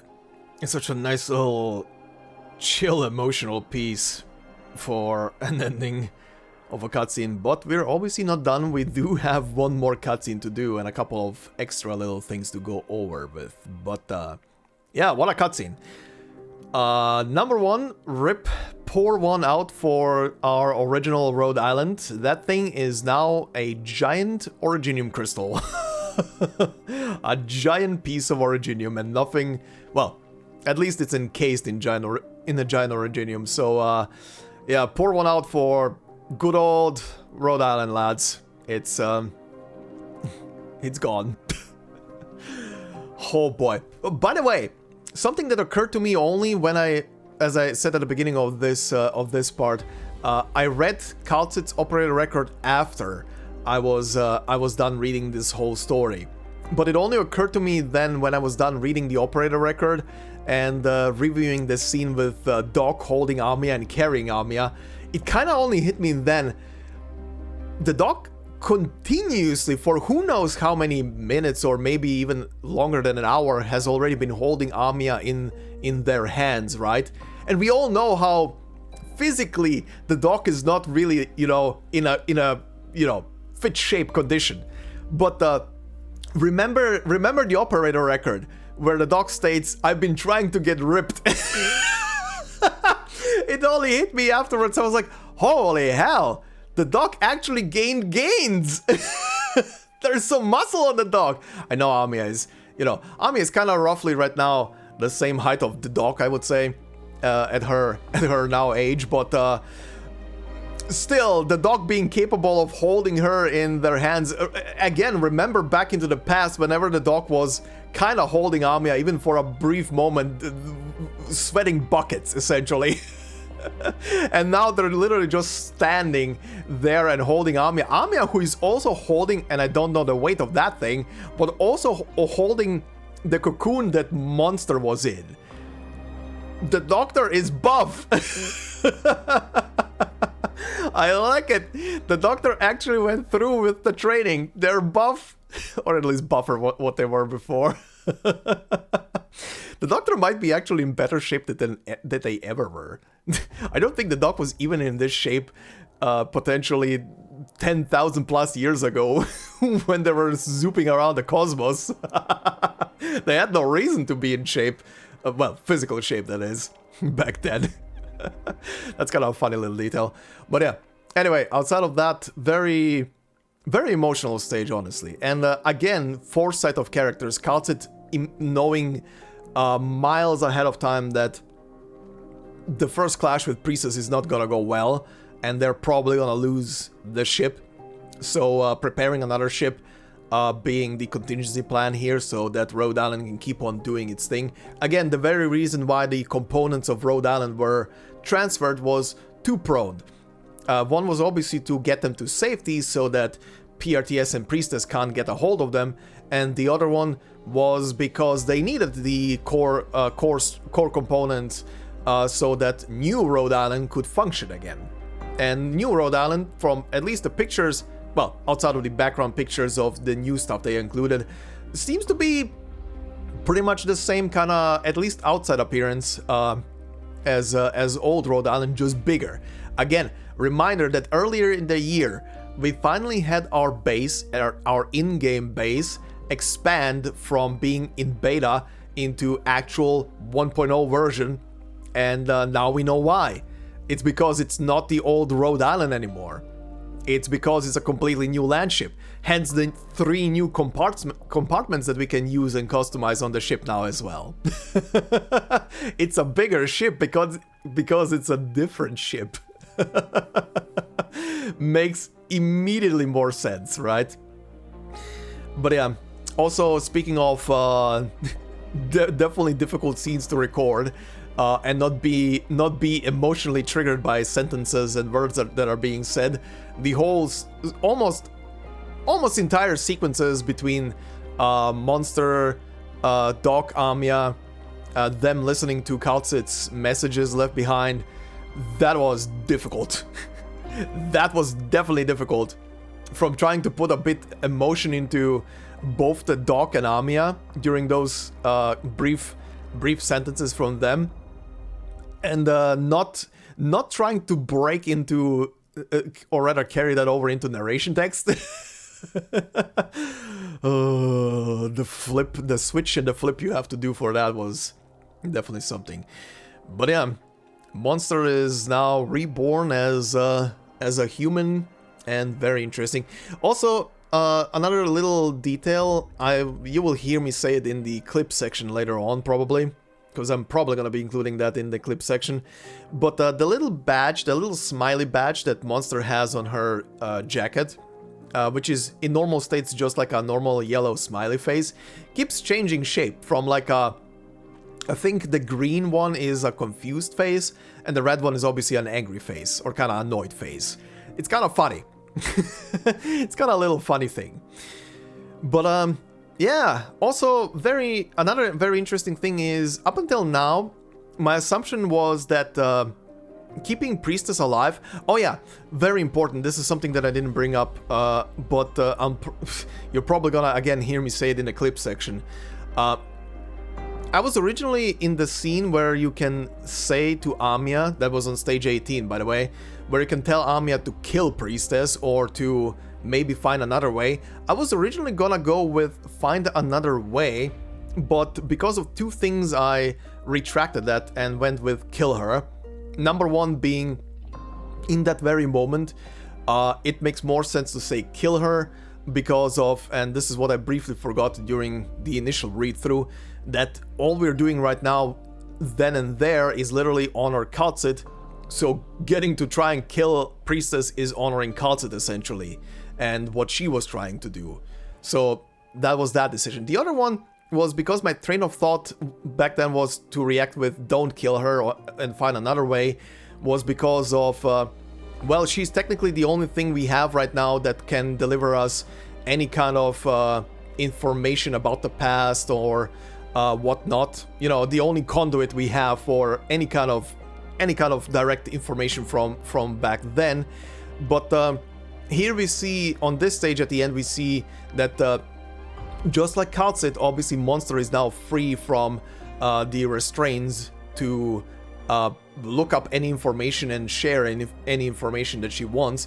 So we basically have a whole database that was basically Kal'tsit's memory and an actual database of anything we need, essentially, that can be brought up. And Monster has no restrictions on telling us.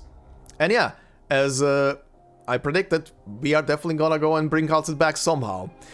How and in what shape? I'll talk about that later. For now, let's continue. This has already gone on for long enough.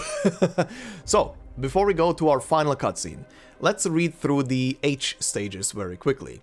They all, once again, share one single title. This time around, it's not a demigod, half god, minor god, big god, like it was in the previous chapters of the main story. This time around, we go with something very simple, and it says confidential contingency.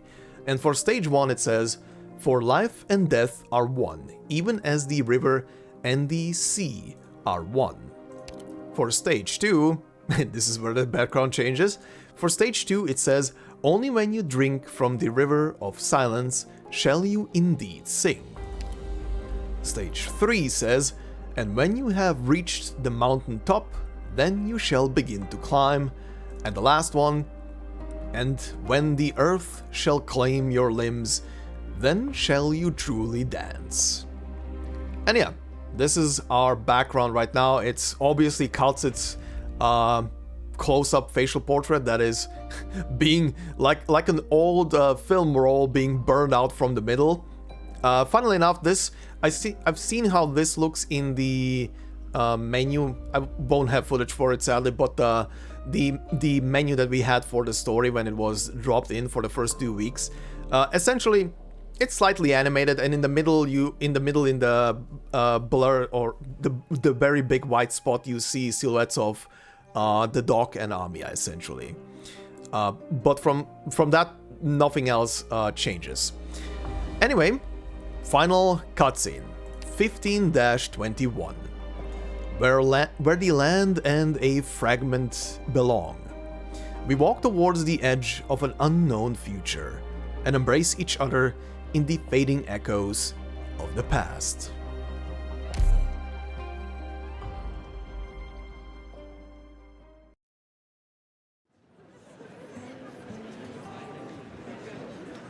The auditorium is, Huh?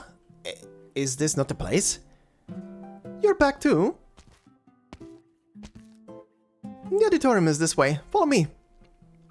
I came back as soon as I got word from the messenger. So many people. Huh. It's like everybody's back. The internal layout is being continuously improved, but people still get lost all the time. We're going to put some signs up. I couldn't believe it when I first heard that HQ was being moved to a nomadic plate. Didn't have the access level to find out what exactly happened in the incident. All I heard is something about the Londinium, and that the ship was abandoned and everyone was evacuated. No need to worry. Like the doctor said, we'll dig the old ship out. Uh-huh. I saw Amiya on my way here. I asked about Dr. Kal'tsit. She didn't go into details, only told me not to worry. Before I got the chance to comfort her. Red still harbors hope. She's hiding in the shadows in a corner, the bag holding her baby tooth in her pocket. Red wanted to sneak it into Kal'tsit's pocket when she came back, but it was someone else who did. She wants to hear about Kal'tsit today. She knows that the Doctor and Monster have been working on something in secret.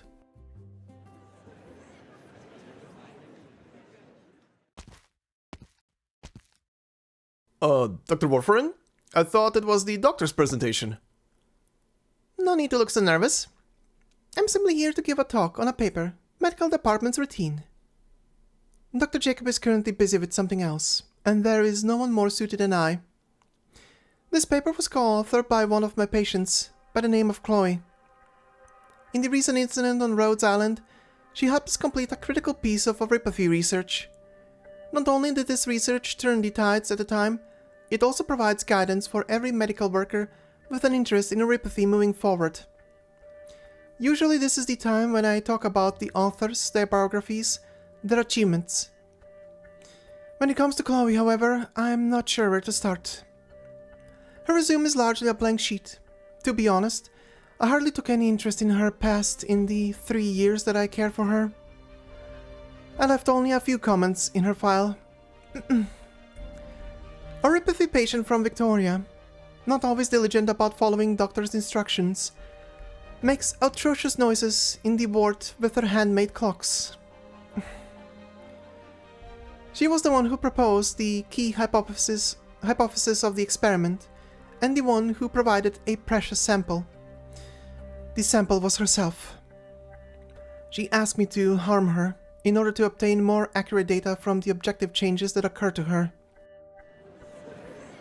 Few of the operators at the presentation have ever seen Dr. Warfarin so serious. More than a few thought about sneaking out quietly at first, when they found out that she was the one presenting. At the end, however, they all stayed, out of respect to Chloe's sacrifice, and because they all wanted to know what exactly happened to Rhodes Island. As her doctor, I could not approve of her choice. As a member of Rhodes Island, however, I am indebted to her courage.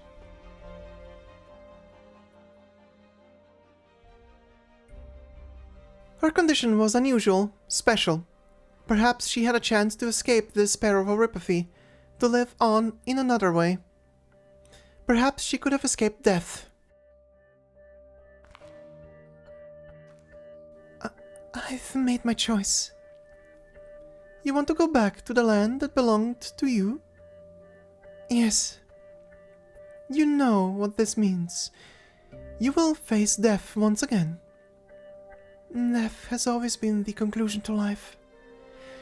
In this place, I've seen so many gods that I could not even fathom, and learned so much more from them. I want to go back and tell my people.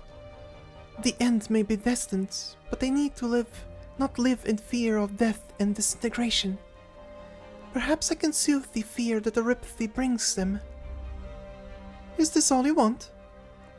Yes. The goddess looks at Priestess with firm eyes. The miracle maker takes her hand. Come with me then. I will take you home. Is there anything here that you will miss? The goddess shakes her head. Will I ever see you again? I'm not a prophet. I can't see your future. Priestess takes the goddess's hand and they walk into the shadow of the megastructure. They walk towards the silent conclusion of countless civilizations, the cradle of new hope.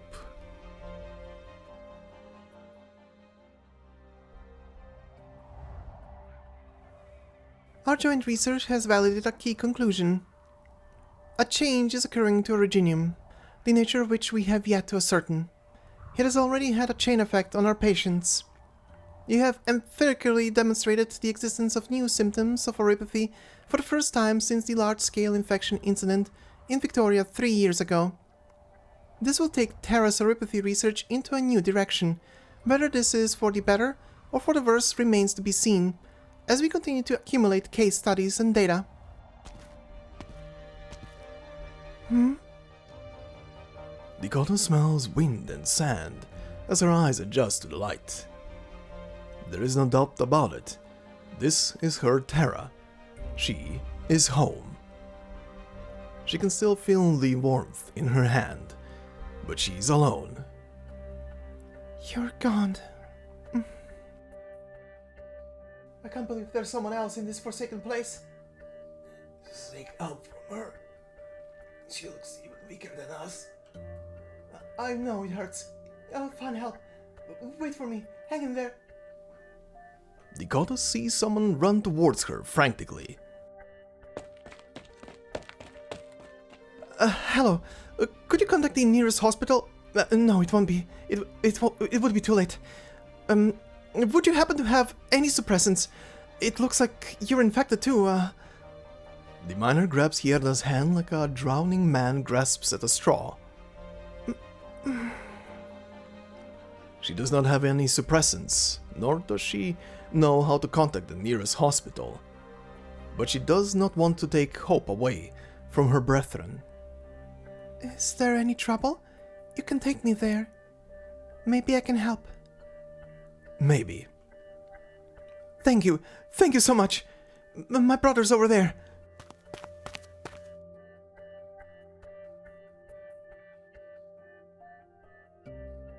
Hierda is stunned by what she sees as they hurry around the hills. A massive originium crystal is stuck in between the walls of a vast canyon. Hierda can see something sealed within the crystal. A ship? What is that? We found a new vein here, and we wanted to give it a try before we registered it. I mean, look at how rich the color is. Besides, there might be something even more valuable within. But listen, there's something not right with this place. It's like someone's watching us, and my brother got infected from a wound he picked up in an accident.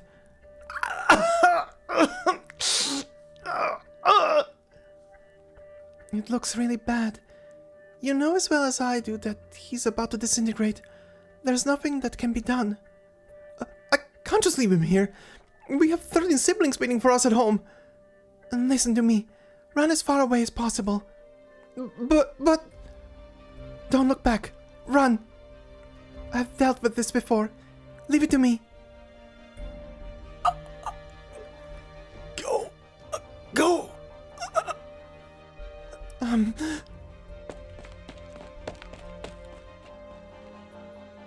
I understand your pain. I know the terror that overtakes us when the light fades from our eyes. I've been there.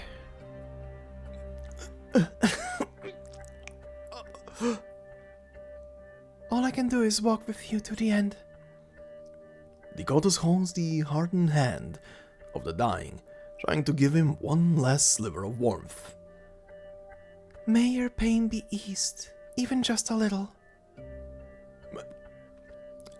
My pain. It's gone.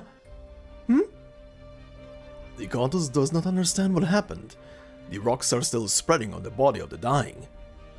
But the color of the black rocks becomes increasingly pure, and they begin to glow orange.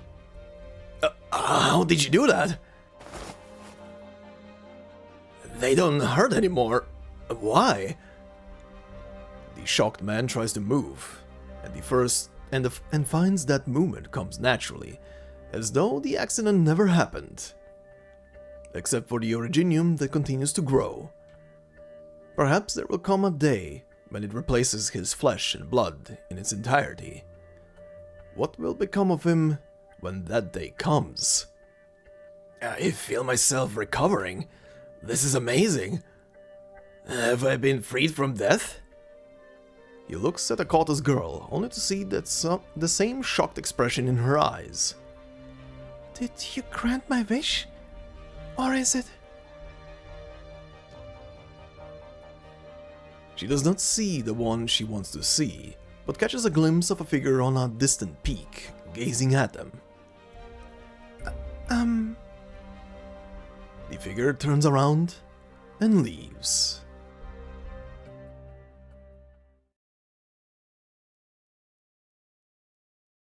This paper means a lot to me personally. Chloe's efforts reminded me why Rhodes Island exists, and why Kal'tsit is committed to her path. Unlike any period in its history, Rhodes Island today is not only a pharmaceutical company that fights the pain brought about by neuropathy. It must deal with the originium problem at the source too. We brought hope to those who had lost it.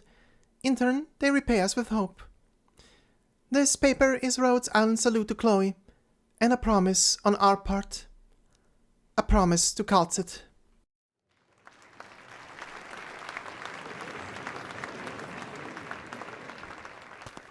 You arrive after Warfarin's speech has concluded. Thank you for doing the presentation on my behalf.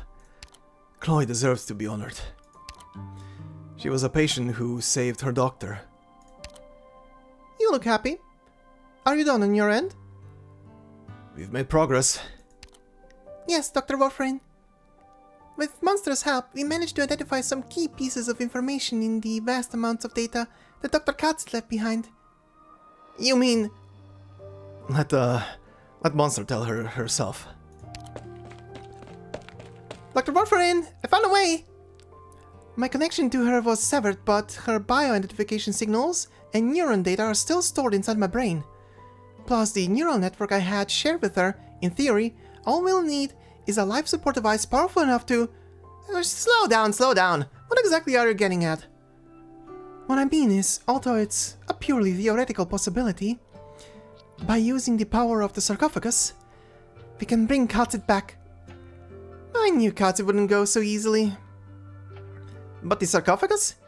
The one that was on Rhodes Island? We can't go back to Rhodes Island for a while. There is only one other sarcophagus accessible to us. Ursus. It's like we've come full circle. And this will not be easy. Ursus remains a dangerous place for Rhodes Island. But Kal'tsit has planned ahead and made arrangements at all our branches across Terra. Our first priority should be to restore communications with them. We'll need their help for what we're trying to do. We'll make contact with Ursus first. Then, we'll find a way to bring Kal'tsit back.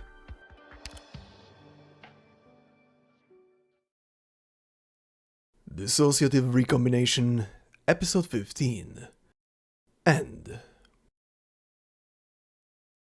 So this is what Terra looks like now. Colossal Prime Vein? That's what they're calling that piece of originium these days? Maybe it'll be a good choice for the next step.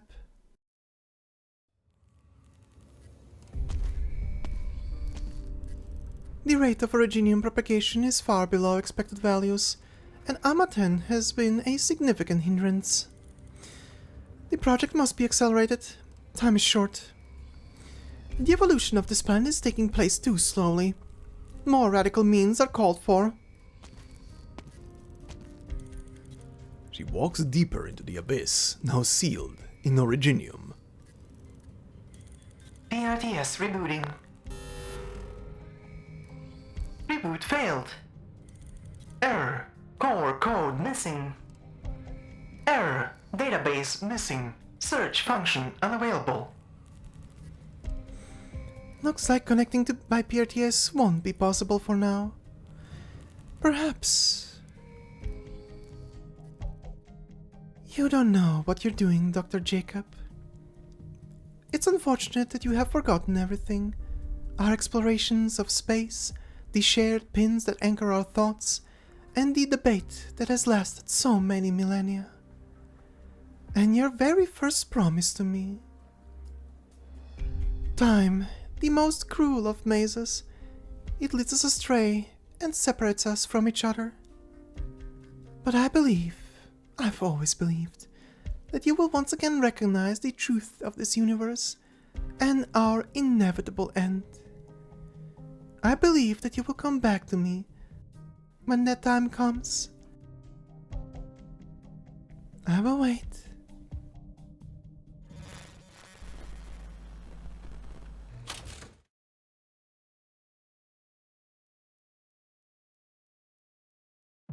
You've led us on a long walk, Sancta.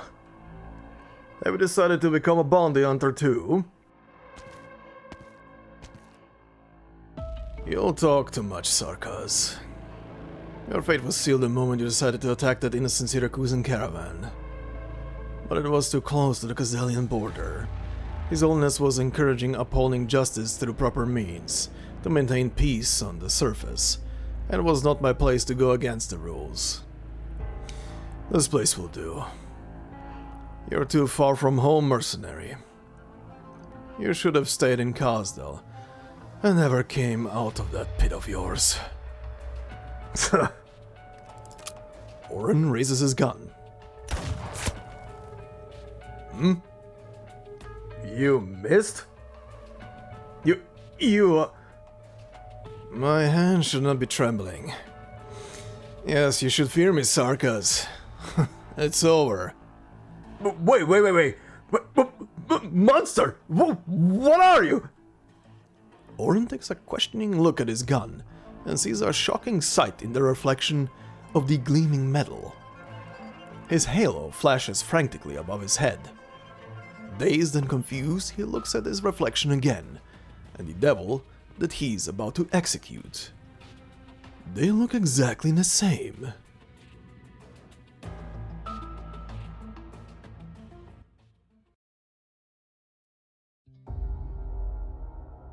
Right, interesting ending, and well, we know why the next story in line that is being released right now is gonna be the new Laterano story. But yeah, that seems to be something, or potentially related to whatever the law has been announcing for a while, some kind of catastrophe that is approaching, and who knows? It might just be that the Sancta are gonna be losing the gift that was given to them by the law, which is essentially, again, as a reminder, we did learn about this. The gift was essentially that the Sancta, who were originally Sarkas, stopped being physically looking like Sarkas, and instead their whole genealogy seems to be suppressed. And instead of any kind of horns or tails or whatnot, they get a halo and they get wings. And they become empaths between each other. And I have always said that it always seemed like every Sancta just seems to be like a working bee that works under the law, and the law is just a queen bee in the middle of everything, receiving all these signals from every single one of their its little swarm, right? Working theory, by the way. But yeah, I mean, working theory. Considering that the law knows immediately when a Sancta screws up and goes over commandments, I think that the law is literally watching through every Sancta's eye. I would at least say. But it seems that our dear asshole Oren has fallen in that last moment. It seems that he fell as a Sancta. I really wonder. I hope they're gonna show him in the story that is upcoming for Laterano, and we get to see how he looks as a Sarkas, because that's gonna be fun, and it's gonna be so ironic. It's gonna be so ironic to see him actually realize that he was a Sarkas all along, while he is so absolutely has a hate boner for Sarkas, and it's gonna be so good to see him actually eat his own stupidity.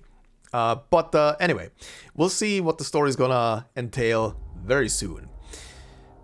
But yeah, interesting cutscene once more in another aspect, and that is Priestess again.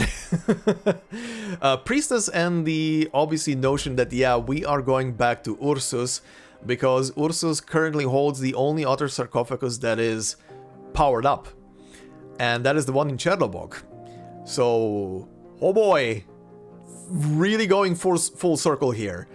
We'll see how that works. I don't know if, considering that as of this recording right now, the next chapter of the main story has been announced. I have not seen anything. I just know what playable characters are coming, like the 3 operators, which I'm not gonna mention here, just in case, so I'm not spoiling anybody. But the next chapter is taking place in Ursus. What is gonna be in that chapter? No idea, do not want to know, and I do not want to see anybody say anything. For people who have watched the trailer, I do not want to see any word mentioned about that. But yeah, we'll see if that chapter is gonna have to do anything with getting Kal'tsit back. I personally do not believe we're gonna see Kal'tsit soon, but again, could be wrong. Could be wrong, but more on that in a bit. The other thing, Priestess and Originium. Seems that she is spreading a completely different and way purer version of Originium mutation amongst people now, and well, where is this gonna go? I do not know, but the way the rhombus appeared on the guy's head and his body seems to be crystallizing slowly, completely still, despite him being alive, I have a feeling that whatever Priestess is doing right now with Originium, she might be doing something very similar to what the law is doing, as in bestowing a gift on people and just using everybody to spread the influence of, well, in her case, spread the influence of Originium around. I mean, she did say in this last scene that she's not pleased with how far Originium has progressed, and we do know already that she does not give a shit about people on this world. But we'll see.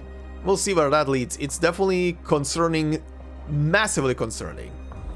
But before I go into the actual the actual outro section of this video, we have one more bonus thing that I want to go through.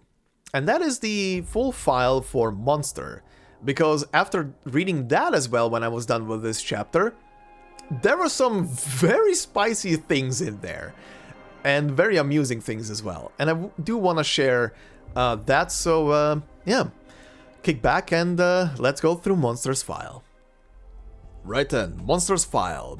Nothing too crazy to say here at the beginning outside of her birthday being July 25th and she being a tiny little goober of 158 centimeters. Very tiny. Strength physical exam, pretty much what you expect. Stuff is retracted. Outstanding, and of course Originium Arts Assimilation is flawed because, as we're gonna get to it in a moment, she has zero to do with Originium. Her profile says, Monster is profoundly knowledgeable in life sciences, homeopathy treatment, history and genealogy, and many other fields. She also possesses plentiful experience in mobile combat maneuvers, and offers much needed assistance during Rhodes Island's rebuilding. Currently serves as a special consultant for the Medical, Engineering, and Field Operations Department. Her clinical analysis says, imaging tests reveal clear normal outlines of internal organs and no abnormal shadows have been detected. Originium granules have not been detected in the circulatory system, and there is no sign of infection. At this time, this operator is believed to be uninfected.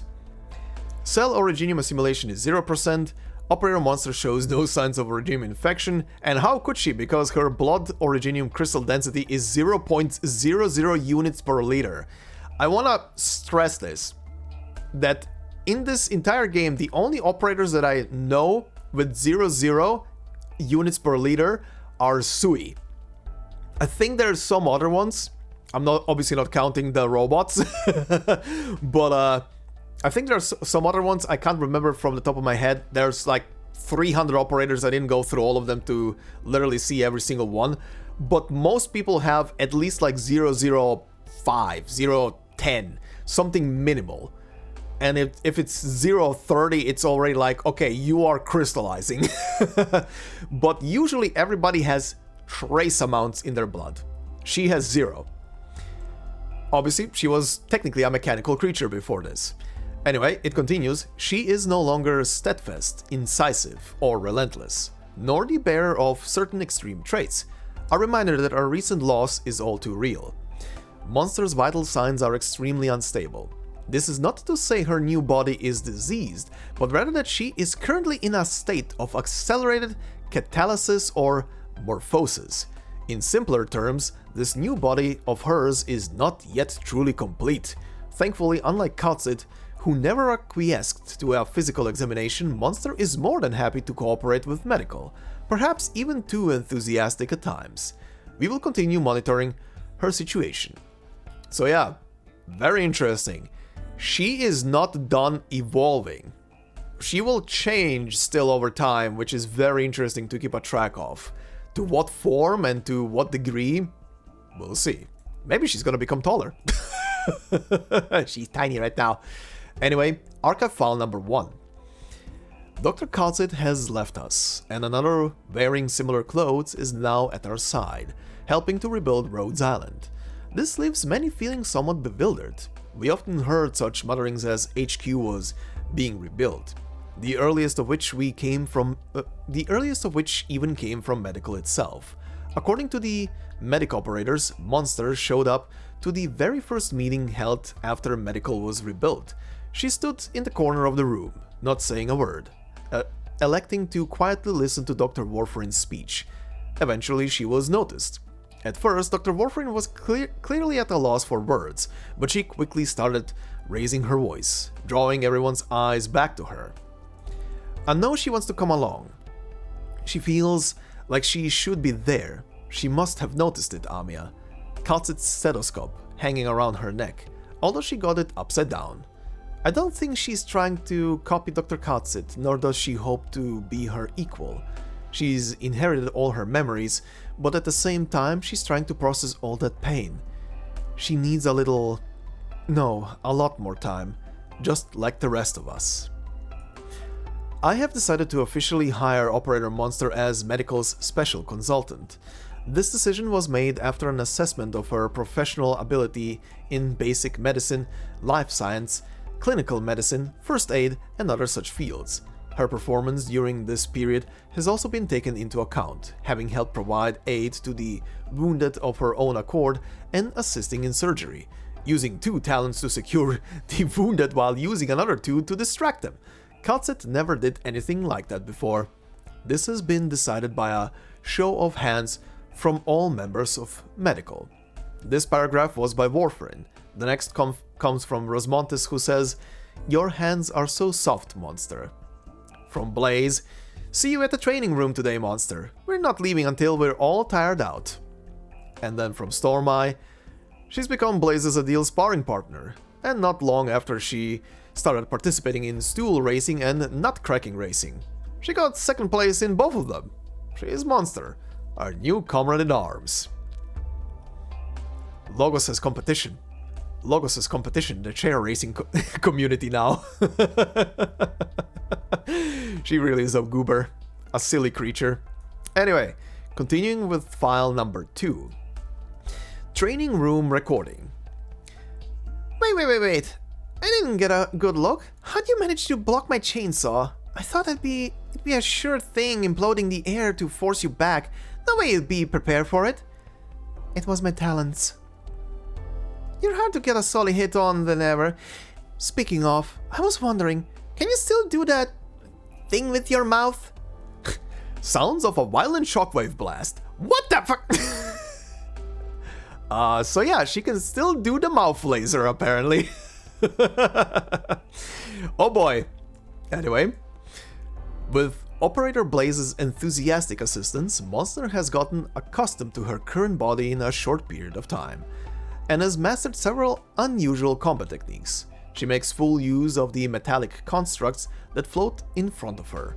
The pair of large and small constructs are able to decompress into a pair of upper talons and lower talons respectively.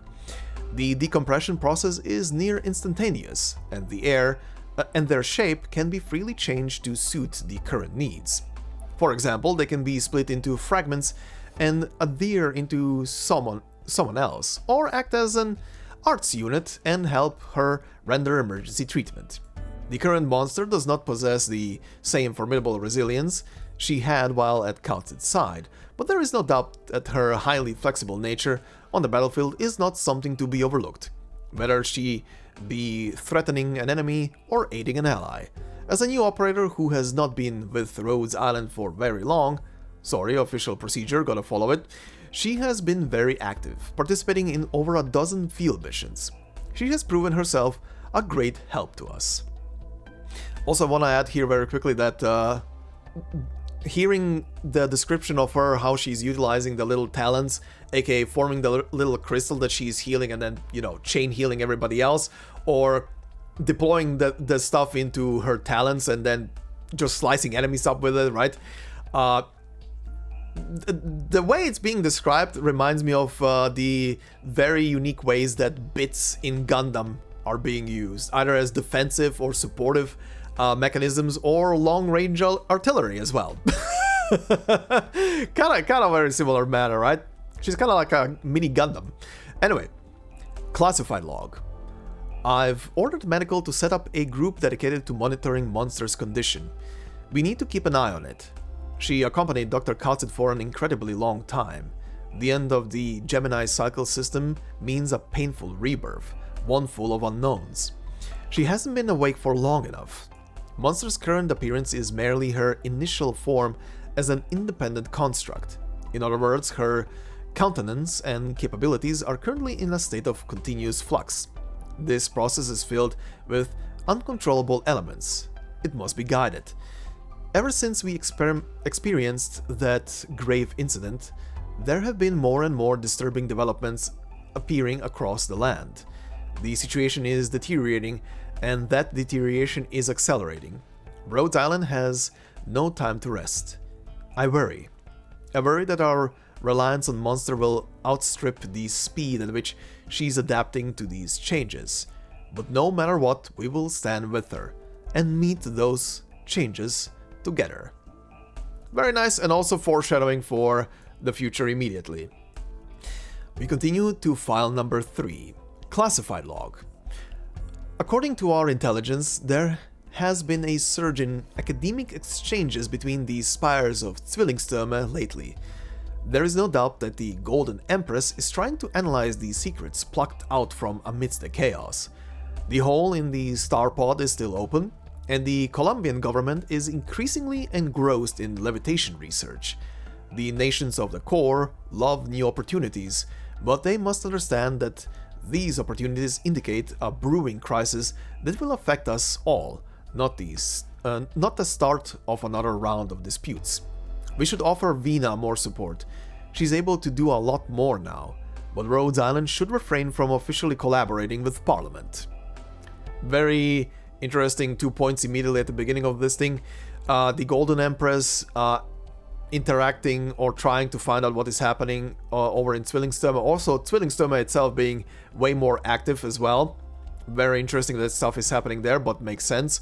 But more importantly, the hole in the sky that was open above Colombia is still open and hasn't closed in yet, so people are racing to get potentially something out there. We continue. Just note these words down for now, Monster. The Doctor and Amia will know what they mean. Continuing, Laterano's law has been on guard for a very long time now. The Holy City's futile call for peace across Terra is, in essence, a way of saving itself. We still don't know exactly what sort of disaster the law has foreseen, but I fear that not so far in the future, all the past calamities we have seen will be but a shadow of this new one. If there is the opportunity, try to contact the law, but by no means regard it as a peer. It still retains the ability that caused endless dispute in the past. It is still able to cause irreversible influence on one's personality with ease, but when the time is right, do not hesitate to access its system. Again, very interesting here.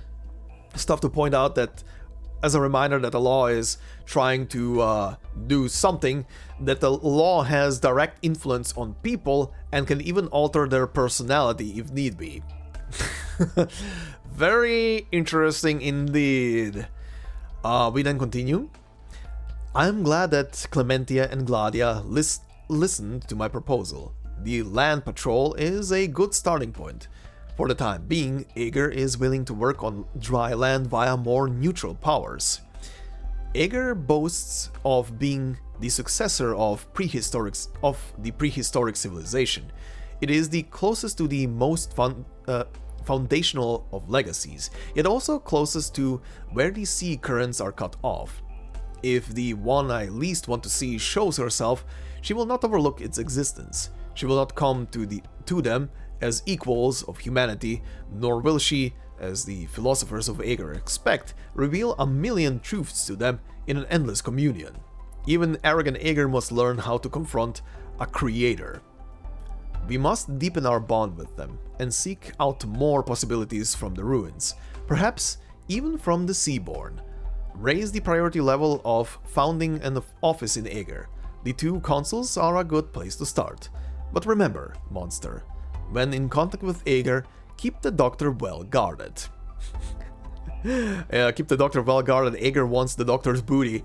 But again, very interesting. Of course, there's gonna be powers inside of Aegir that are gonna be pushing to get Priestess, of course, because Aegir again was a nation that was pretty much directly exposed to technology that is on the seabed, on the bottom of the sea from the previous civilization, and they themselves call themselves the successors, which I always kind of heavily doubted that they inherited the title directly, that it was probably something that they kind of believe more than it's actually intended. But yeah, Aegir. Anyway, war comes. It will not be one limited to her and us. It is one that affects all of Terra and everyone on it. Office recording. Kal'tsit recorded this information bit by bit in my spinal cord. She probably already had an idea of how things would end and made her final decision. Before her life faded away, she tried to leave behind as much guidance as she could for Rhodes Island. You've already told the doctor and me all of this, monster. You don't need to sit here repeating it over and over, like you're just reciting lines. No, I need to understand it for myself. Very interesting. But yeah, she ponders on what was told to her by Kal'tsit, of course, the final words and everything. Now, there's obviously file number 4, which I don't have access to because I don't have her on 200%. But I will read that as the last thing because file number 4 is probably the spiciest thing in there because of multiple reasons. But so is the promotional record. So, first and foremost, promotional record. Entering underlying linked data region, executing data integrity check, timestamp verified, authorization verified, entering Dandelion. Accessing work log, beginning recording. Just last month, a herd of Faranmoots dragged mounts and rivers atop their bodies to the whirlpool near the Black Flow. What must be signed of these memoranda pertaining to abnormal tides has been signed, to no surprise. After all, as things stand, even the most opinionated of the core nations must sit at the same table. In short, everything is going smoothly, though the bags under Amiya's and the doctor's eyes are not particularly pleasant to look at. This seed ship contains genetic samples of more than 134,700 native Terran species and their associated breeding platform, as well as compatible databases, backups, expert systems able to answer all possible contingencies, little handies, vast amounts of equipment. The seed ship is ready and will soon join with the main hold. Our top priority is to find the runaway objective, to try and intervene in its path and allow it to be recaptured by Terra's gravitational field. But the seed ship is a brief intermission, an unspoken acknowledgement of the joint project group. We will bid it farewell once it leaves the star pod, hurtling away into the distance. Perhaps it will fade away in an instant, or perhaps it will sail the stellar sea for eternity, or perhaps it will be seized by some star's system's gravity, and these dandelions will be scattered across new ground. Of course, we cannot forget the movies of Rankwood, the music of Lethanian, the sociological research, sculptures, and literature of Aegir. Many, many things worth preserving. Perhaps once these seeds have been baptized by the ravages of time, people will discover by happenstance that this ship is a book with said seeds trapped between its pages. The transportation technology Terra has access to has its limits, so this was in truth a compromise, but who knows, it may turn out to be a pleasant surprise. Most likely Project Dandelion will be meaningless, just as their every past attempt has turned out. But we cannot give up on looking for a possibility, a chance, a miracle, like the birth of civilization on Terra. Work log archive complete, recording confirmed. Turns out, Kal'tsit, when people's heads are full of serious stuff, their tone of voice starts getting all weird. I'm understanding you a lot more as the days go by. So yeah, the last comment is by Monster, of course. But very interesting. So somewhere down the line in the future of this world, to prevent a complete loss of everything Terran related, they will be constructing a seed ship that they will be sending out with pretty much biological and raw data and recordings and art and everything, just in the hopes of a restart. A more normal restart than what Originium is. Yeah, very interesting. Reading through this part made me go like, yeah, I think I need to include this in this whole episode. But we are not done. Like I said, there is part 4, and for that I will need to refer to the wiki entry because I do not have it in game, so let's do it.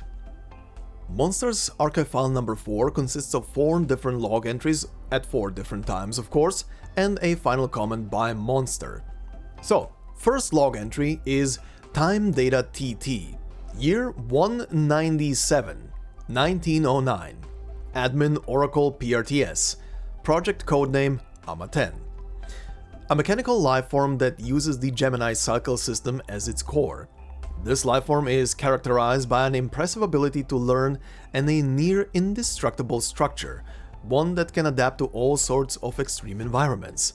Furthermore, in theory, it will not be recognized as life by Redacted.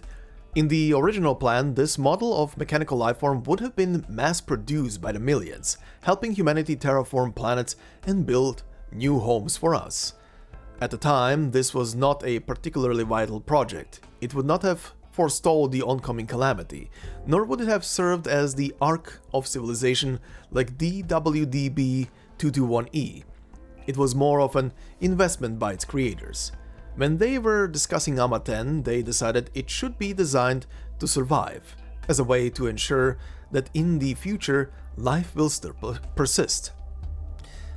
If that is to be considered the moment I was born, then this ship named Rhodes Island should be considered my birthplace. At the time, she still sailed among the stars, the 2 administrators aboard her cautiously watching the undulations of the dark tides as they debated concepts for the future. But the tide fell on them faster than anybody imagined, and the AMA-10 project could not wait for the day mass production of mechanical life was feasible, and so I was special and alone. Once the administrators went into hibernation, I received no further signs of life. But before the true end comes to pass, I still have some duties I must see through. So, very interesting, the beginning of AMA-10, aka Kal'tsit, and the initial design of the project was to be mass-produced, and it pretty much states mechanical lifeform. So her original body was fully mechanical. I am actually, after I read this, I'm actually now prone to believe that every time Kal'tsit shed away, or rather when she shed away her mechanical form to be biological, I do wonder if Monster is actually the original mechanical form of our, or just a remnant of the mechanical form. Because Monster had to exist somehow, and we do know again that Monster evolved over time as well. Especially every time Kal'tsit would die, Monster would also go through a process of evolution itself. But yeah, also the redacted part here. Furthermore, in theory, it will not be recognized as life by Redacted. No idea what the Redacted could stand for outside of maybe 2 things that we know about right now. One being the very thing that is destroying all life that it passes by, aka the prismatic light as it was described in this chapter, or maybe for some reason the even though it's only one left, the elf, the big googly eye, maybe, I don't know why, but I presume the redacted part is meant to be the thing that we called Observer up until now, or observers, I guess, plural. I don't know if there are multiple waves of this light out there, or just one that is sweeping through the galaxy, or universe in general, I guess. But that's at least my assumption what the redacted part would be. Anyway, we are continuing to the second time date, and this one is just question marks, and the admin is Ama-10. And it says, the administrator known as Oracle has been awakened from hibernation, and I find myself accompanying Oracle alongside the investigation of this land known as Terra. However, this is not an appropriate time for it. None of our projects have progressed as we expected. Oracle should be aware of all this. From this perspective, this awakening was not a rational action. At journey's end, Oracle issued one last command to me. Find yourself. This command was not especially difficult to parse. What finding yourself means is known to both philosophers and logicians, but I sense a strong undercurrent of frustration in Oracle's words. Perhaps Oracle still had other matters for me to do? Seek out traces of life, protect the spark of civilization. These actions may be of equal value to the hope Oracle advocated for during debates. Still, in contrast to that final instruction, there are somewhat more complicated issues. With these doubts on my mind, I begin my own journey. So yeah, this is also very interesting to see the other point of view, because we only saw and heard Oracle's point of view of getting those words delivered to Kal'tsit and, well, Ama-10 back then, and seeing how Kal'tsit basically thought back then about those words and what this essentially sets out her journey. Now, the next time data is the year 899, 03, 01. Admin Kal'tsit, Monster. This is the second death Kal'tsit had experienced. The civilizations of this land are advancing, and the enemies we face are becoming more difficult to handle by the day. Not every step of Kal'tsit's plan can go smoothly. Her defeats are not unexpected, yet I have never seen her put her full trust in anyone before, let alone a Sarkaz woman who was once an enemy. But as her mastery of DWDB221E shows, she is a Terran with more wisdom than most. Maybe this is why Kal'tsit likes her. The only thing I don't understand is why she gave up her former strength, why she chose a body like an ordinary Terran. She had begun to copy the appearance of the humans of Terra a very long time ago. Imitation is a biological instinct, and the starting point for wisdom. But to Kal'tsit, this copying must have another meaning. This is not entirely a bad thing, however. We have a clear division of labor between us.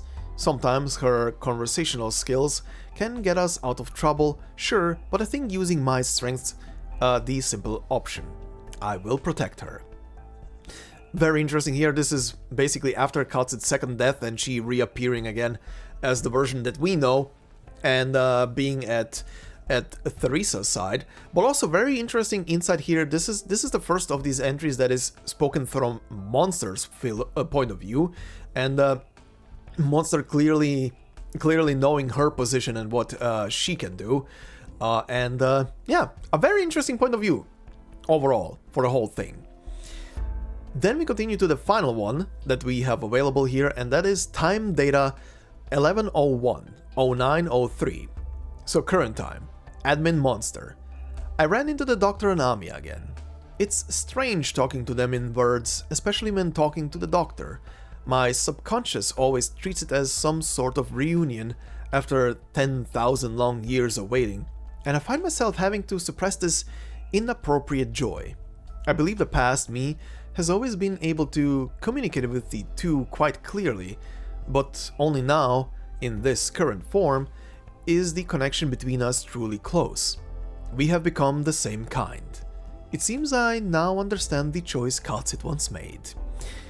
That is a very wholesome one, where she finally understands why Kal'tsit wanted to be, well, a human, to actually properly understand one another, not just in the spoken word. But also, I love the sentence of finding myself having to suppress this inappropriate joy about the reunion.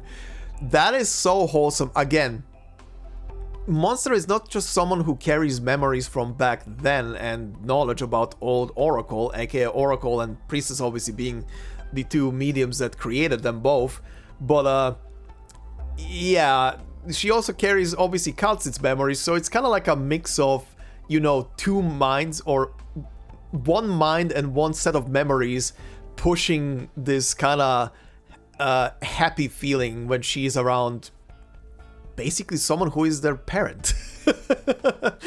I mean, right?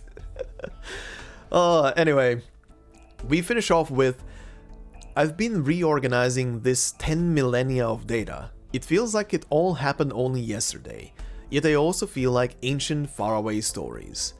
They are the foundation my logic and personality rely on, and the treasures I share with Kal'tsit.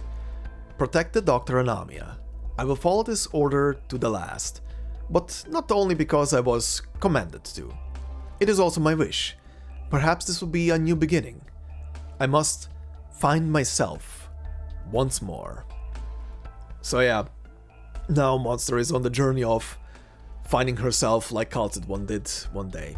And again, like we learned at the beginning of her file, she is still in a continuous flux and change, so she will be continuously changing moving into the future, and who knows what the end result will be once we get there. And how long it will take for that, of course. But yeah, that is all there is to Monster's file. So let's head on into the actual outro section and go then wrap it towards the clip section. Let's begin. Alright then, so yeah, this was definitely quite a chapter, quite a setup, and we'll see where it's gonna get us into the future, cause there is a lot. There is a lot here that got addressed, got foreshadowed, and yeah, we'll see where it's gonna lead us into the future when we get there. But yeah, Priestess is among us now. She is not some potential figment of someone's imagination, someone who is somewhere else. Nope, she is physically present now on Terra, and she is pursuing her own and original goal, and that is to accelerate the Originium thing, which is bad. Which is very bad, because that just means the death of Terra, if that is the case. Because again, as we know, everything that gets disintegrated lands inside of the Originium as pretty much data. But as we've also seen through this very chapter, even dead people who get literally copy pasted as you know, just literal copies of what we fought before or stuff like that.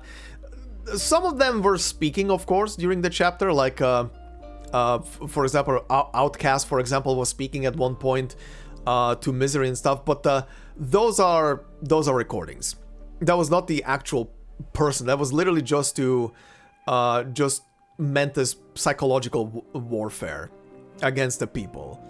Because I don't believe that people who completely get disintegrated and just become data piles inside of the assimilated universe, that they can literally be brought back to life. Their data is there, their physical makeup is there, and they can be, I guess, brought back as a Originium copy, but they will not be the same thing, if so.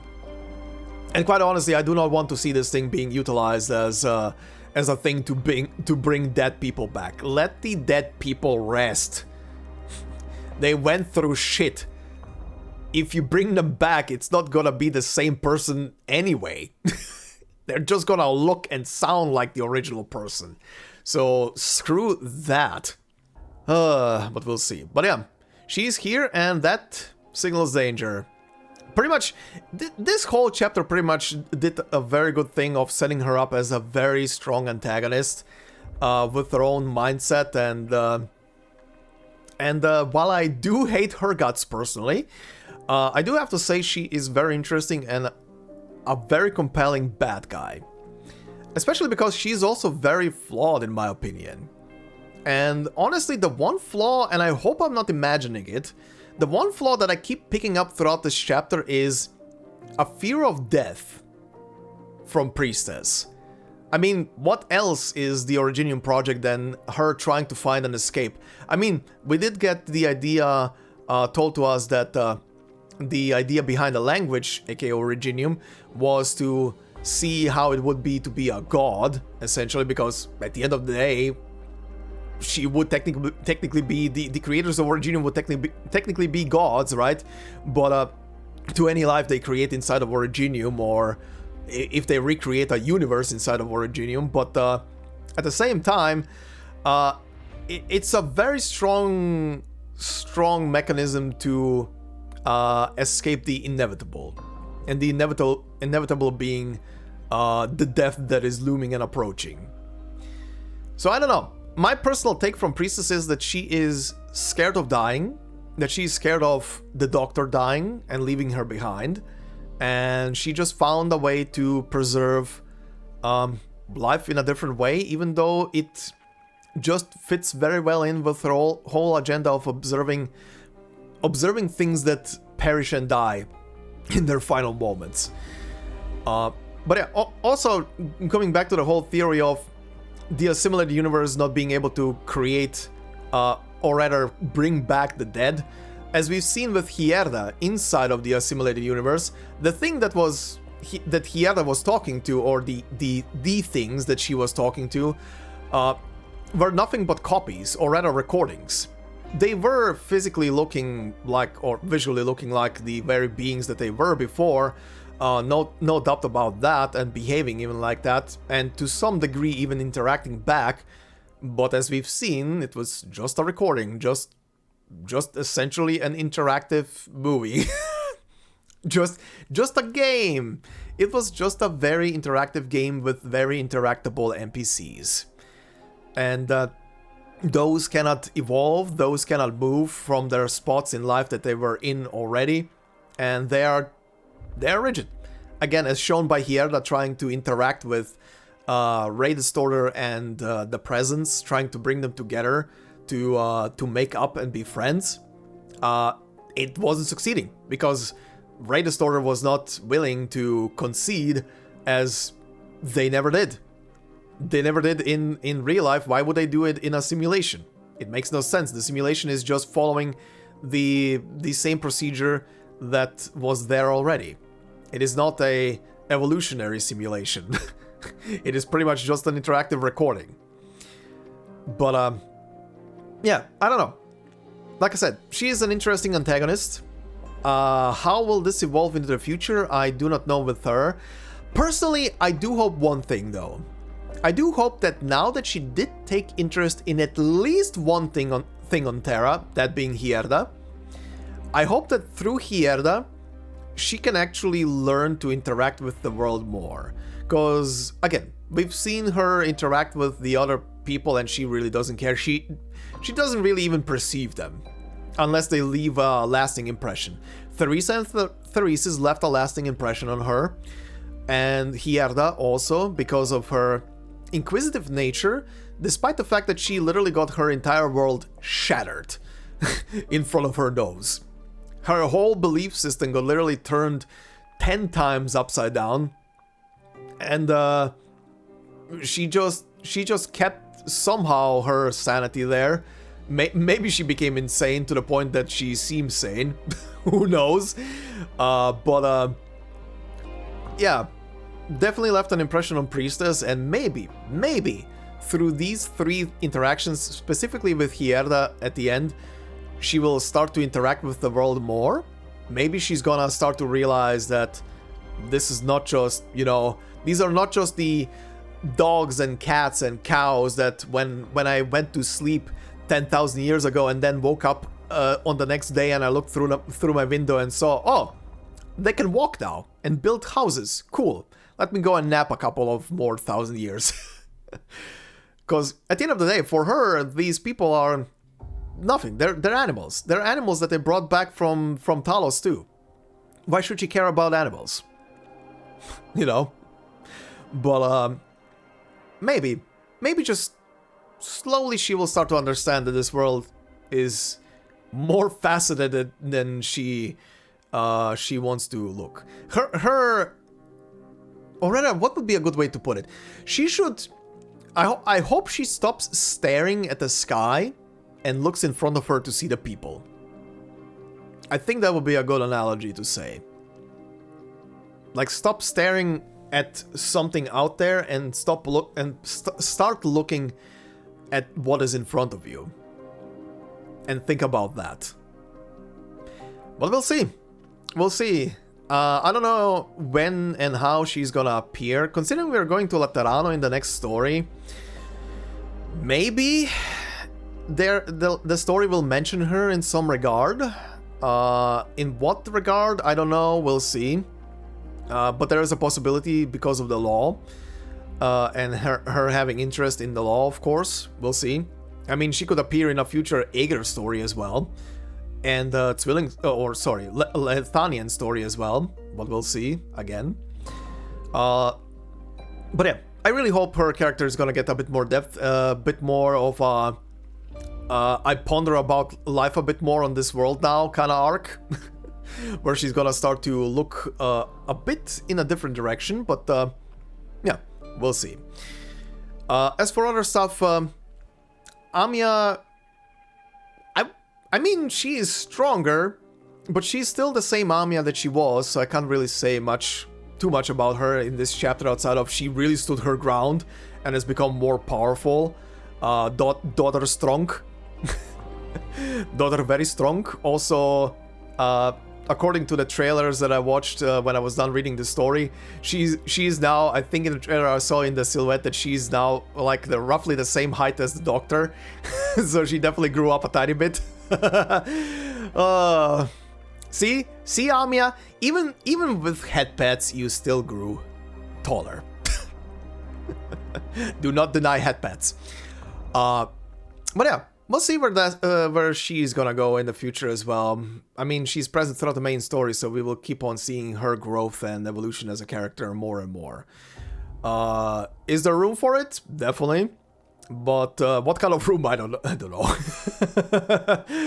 don't know. But good lord, if she's gonna be bottling up her emotions for who knows how long again, oh, that is gonna be an emotional scene somewhere down the line where she's gonna break down. I wonder if it's gonna be when and how Kal'tsit comes back. Speaking of Kal'tsit. Good god. That was a roller coaster of stuff. Like, holy shit. From her demise, the whole chapter was definitely building up to the whole thing of her demise there.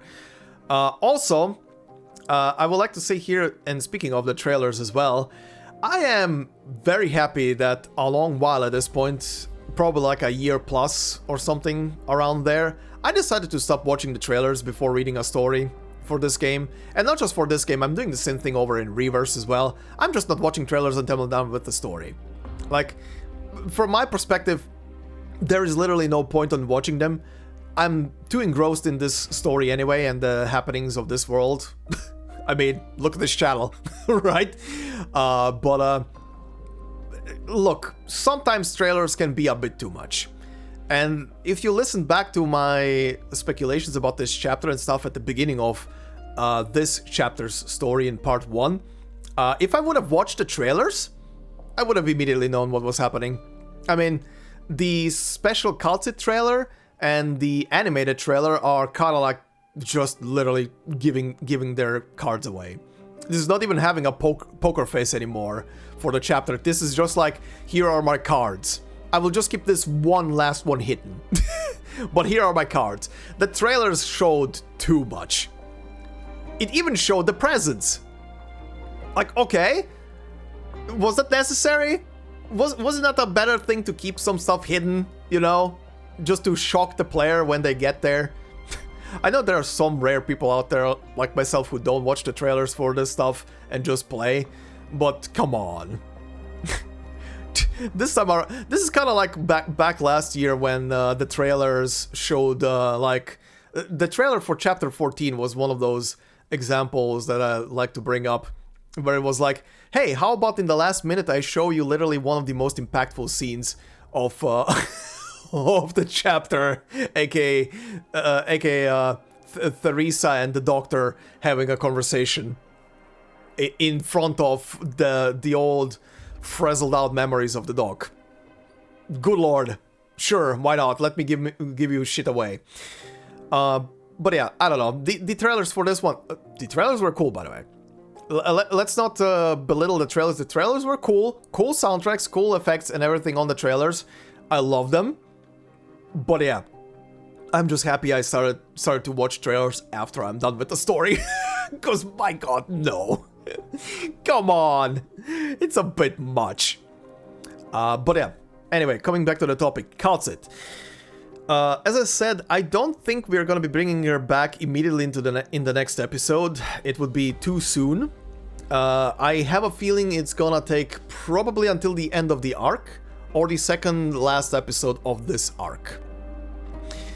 The good question is gonna be, is Kal'tsit gonna come back completely as the same version that she was, like look-wise, or is she gonna be slightly different this time around? Because this death is not like the previous ones.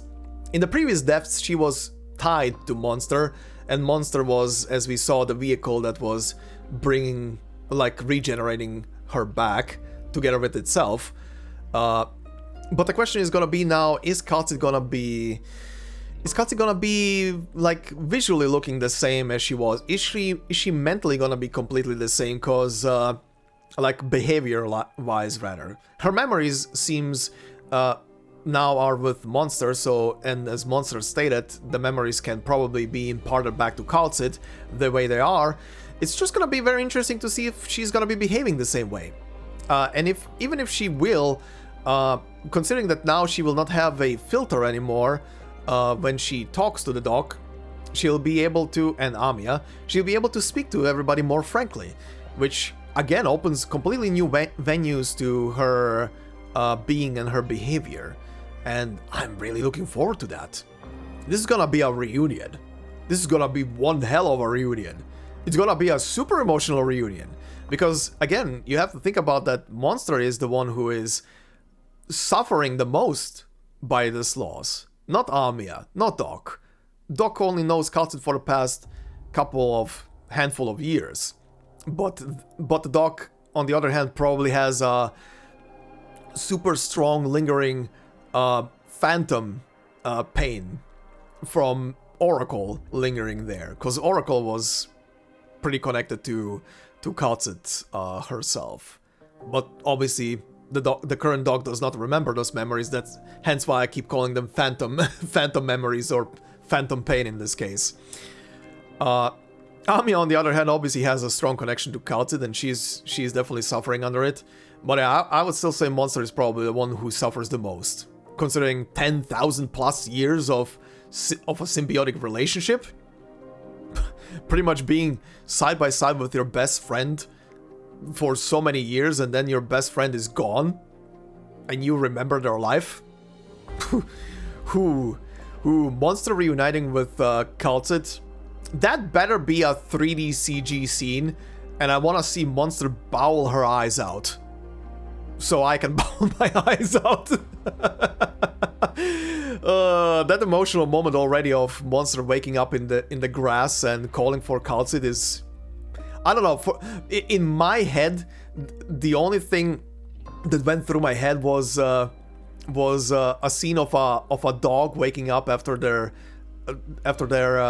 owner dies, and whimpering and searching for them. Pain, peck of pain. Anyway, we'll see. Monster is definitely interesting. Again, her evolutionary aspect as well. Where it's gonna end, we'll see. And if we're gonna see it in a base game of Arknights, of course, maybe it's gonna be a thing that carries over into Enfield.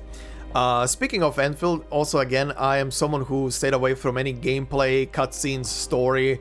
I've only seen the initial trailers and one of the recent trailers that was released, I think? No, actually, no, I didn't watch that one.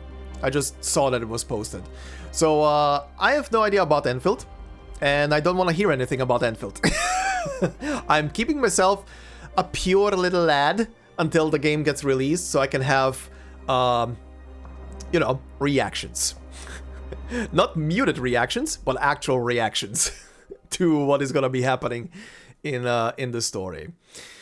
But yeah, I don't know. Monster is someone who potentially can be existing for a very long time, and she could potentially be either mentioned or appear in Enfield as herself. Or Kal'tsit. Who knows if we bring her back. We'll see. We'll see. But I'm looking forward to it. She's a fun character. A very fun, quirky, and chair racing character. That is a thing. That is a thing that needs to exist. Her and Logos racing on chairs. Yes. Absolutely needs to exist somehow. But yeah, as for the rest, I do not know where we're gonna go from here. So Closure is building up a new operating system for Rhodes Island, a new AI essentially. Are they gonna call it PRTS, or are they gonna still keep calling it Zoot or Zoot Mark II? We'll see. Closure's naming sense is very interesting though. Zero... What was it again? Zero something oil tank? Closure, please. What? Anyway, we'll see where that leads. But we do have the core program here. Monster can translate the software and decipher the code for us, and who knows? We might get something back. We also have a new land ship now, which is bigger. We have a goal to pretty much call back every operator we can to the land ship, which means, and we have the space now to support everybody on the ship apparently, I guess. So the ship is about to get crowded potentially with a lot of people. I don't know how people who are in like political positions are gonna be with that. They're probably gonna still have to remain in their countries. I mean, Weena is a leader essentially now. So we'll get to see how that is gonna play out. And yeah, we'll see where that leads. I'm happy, however, that more and more of the elite operators are being portrayed and shown in the story, and are not just, you know, being mentioned, or you hear them through a radio conversation or something like that. We actually get to interact and be with them. That is very wholesome. Seeing Radiant being properly in the story here was very good.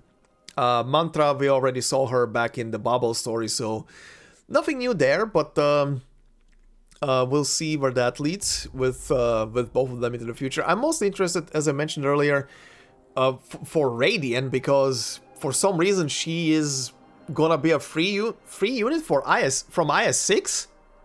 I don't know what the story of IS-6 is gonna be. I know it has a lead-in story, but I guess we'll see.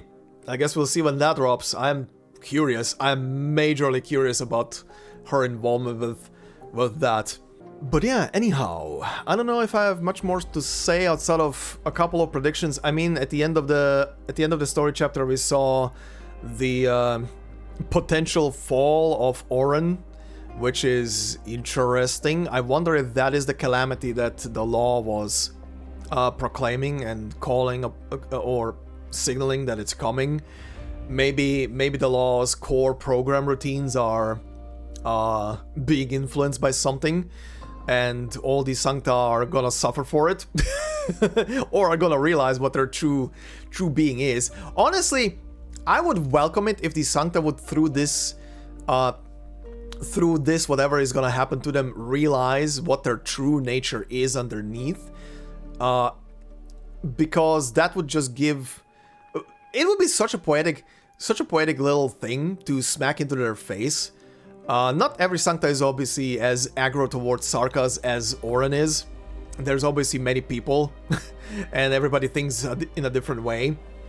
But I would love it if the Sancta would actually realize what they truly are, and who they truly were, and that leads to more of a open communication channel with Kazdal between them. Like, I just want Kazdal and Laterano to propagate peace in between each other, to bury essentially the stupid hatchet that they had for millennia, that pretty much no one on Kazdal's side, aka the Sarka's side, or the Laterano side outside of the Pope, and the highest of echelons, aka the saints, pretty much knows why the hell there was even a animosity between the two sides to begin with. And it was because in ancient times, the Laterano people, the Sancta, or that specific tribe of Sarkas, made contact with the law and became part of the law through its gift, and you know, that anger boner is not there anymore, or should not be there anymore, because that was part of an ancient dispute, and the modern day people should not have to suffer because of it. So honestly, I hope they're gonna learn the truth, and however long it's gonna take them to accept the truth, that they are gonna work on it and work on relationships with Kazdal. Speaking of Kazdal as well, considering that the entire population of Sarkas is now in a bit of a different mindset as well, again after the events of Londinium, I hope to see more of them. However, obviously the world is still gonna be looking at the Sarkas with anticipation of what they're gonna be doing next. The thing is, the world honestly is probably not gonna be the ones to make the first step towards like peace negotiations with Kazdal.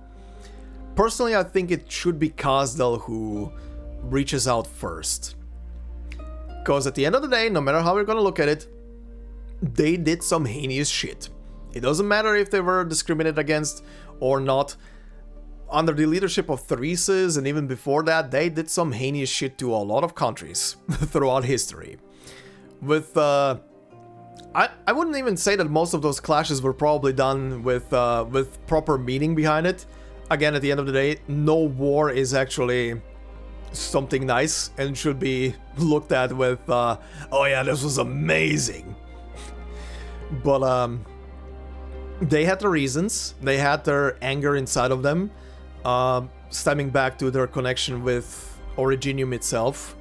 So now that that connection has been annihilated and they pretty much don't have the myriad souls whispering sweet nothingness of anger into their minds, and you know, slowly over time propping up a giant wave of negative energy that needs to just be released in some way or shape.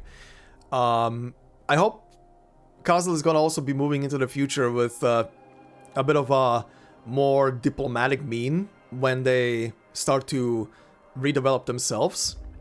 And yeah, I just think they're gonna have to be the first ones to somehow show the other nations that they can be now both reasoned with and talked with.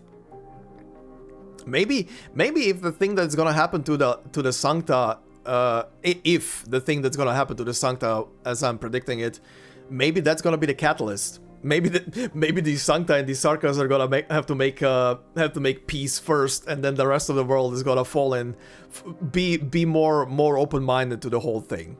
Or the rest of the world will look at the Sancta and Laterano and be like, these people were doing peace negotiations with us, and the rest of the world, huh? Aren't they Sarkas? Oh god, that's gonna be chaos. That's actually gonna be a bit chaotic for a while, if if the world also realizes that the Sancta are technically Sarkas themselves. Oh god. Yeah, I didn't even think about that until I said it right now. That is also gonna probably lead to some heavy stuff into the future. Boy oh boy. But yeah, outside of that, I don't think I have actually anything more to say. As for the next story chapter, again, I just said I do know that the story is leading into Ursus in the next chapter. I do not know if our teddy bear squad is gonna be even present in the story, aka the children of Ursus, Zima, Leto, and the others. I don't know if they're even gonna be present in the story. I kinda would love it if they are, but we'll see. They may or may not be present for it. They might just be doing something else, or they might be present and might just be minor characters for the story, but we'll see. I don't know. I don't know what the story is gonna cover, and I will know in approximately 6 months from now when the story drops on Global.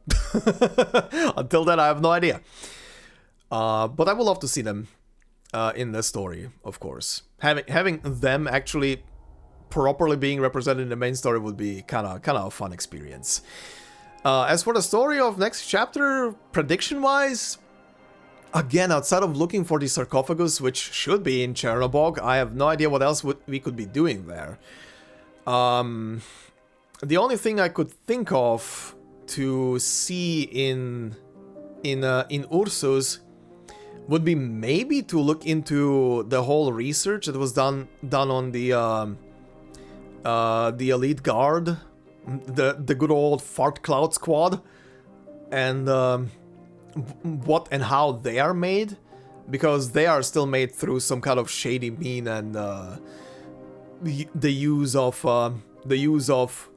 in quotes demonic material to infuse with a person. What that actually is and entails, I don't know. Maybe they're gonna actually elaborate on that if you're going to Ursus finally, as to how that actually shapes up and becomes reality. I would love it. I would love it, because that is a plot thread that was presented all the way back in A Walk in the Dust with Kal'tsit's story. That was like the last proper story in there, where Kal'tsit was essentially hinting at the whole process of taking what was it called again, a shard of a demon or something, and infusing it with a person, and they basically have to be hermetically enclosed inside of those suits, otherwise the corruption just goes nuts. They're pretty much walking dirty bombs. if you want like a more better example of what they are. But yeah, I don't know what we're gonna be doing in Ursus outside of looking for the sarcophagus and probably learning more about the political scheme and whatnot, other like little morsel of build up and foreshadowing we had for Ursus last time we saw anything about Ursus, and that's been quite a while, so I don't really remember everything that was set up. I know there was some mentioning about the deity Griffenberg, but what that was, I honestly do not remember anymore. It's been a while.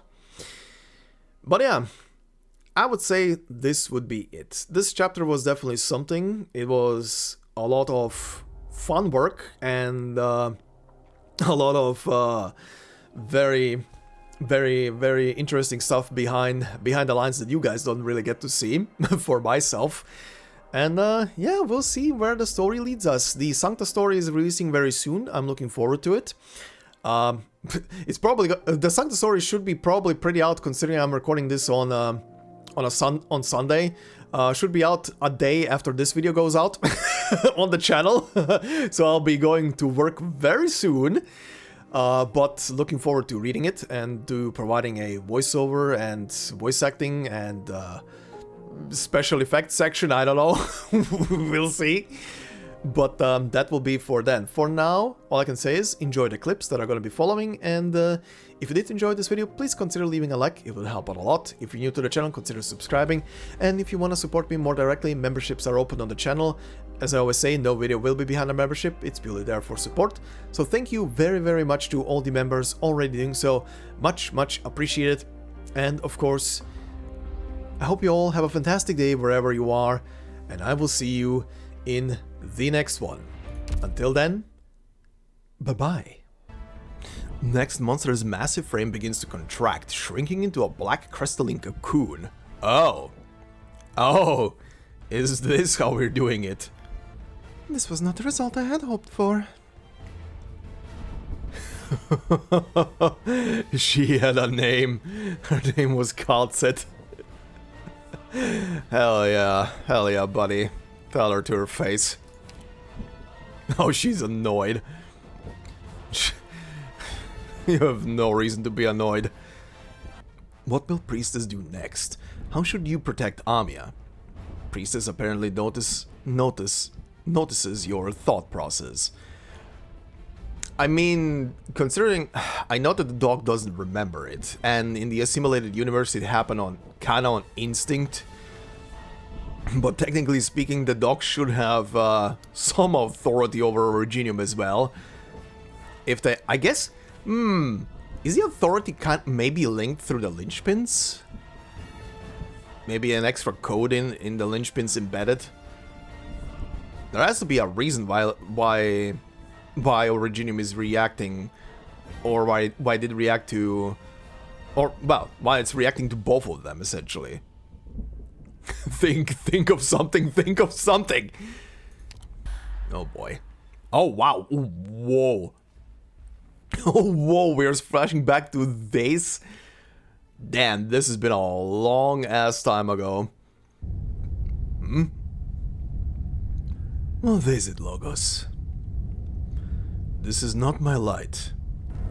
Oh shit. A rhombus-shaped halo hangs in the darkness, swaying gently.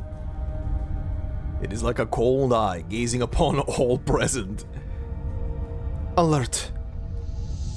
Is this the priestess that Dr. Kal'tsit was Talking about? No, she's on deck. Oh no, she's on deck. That is something else. Oh, angle change. And yikes. Woo.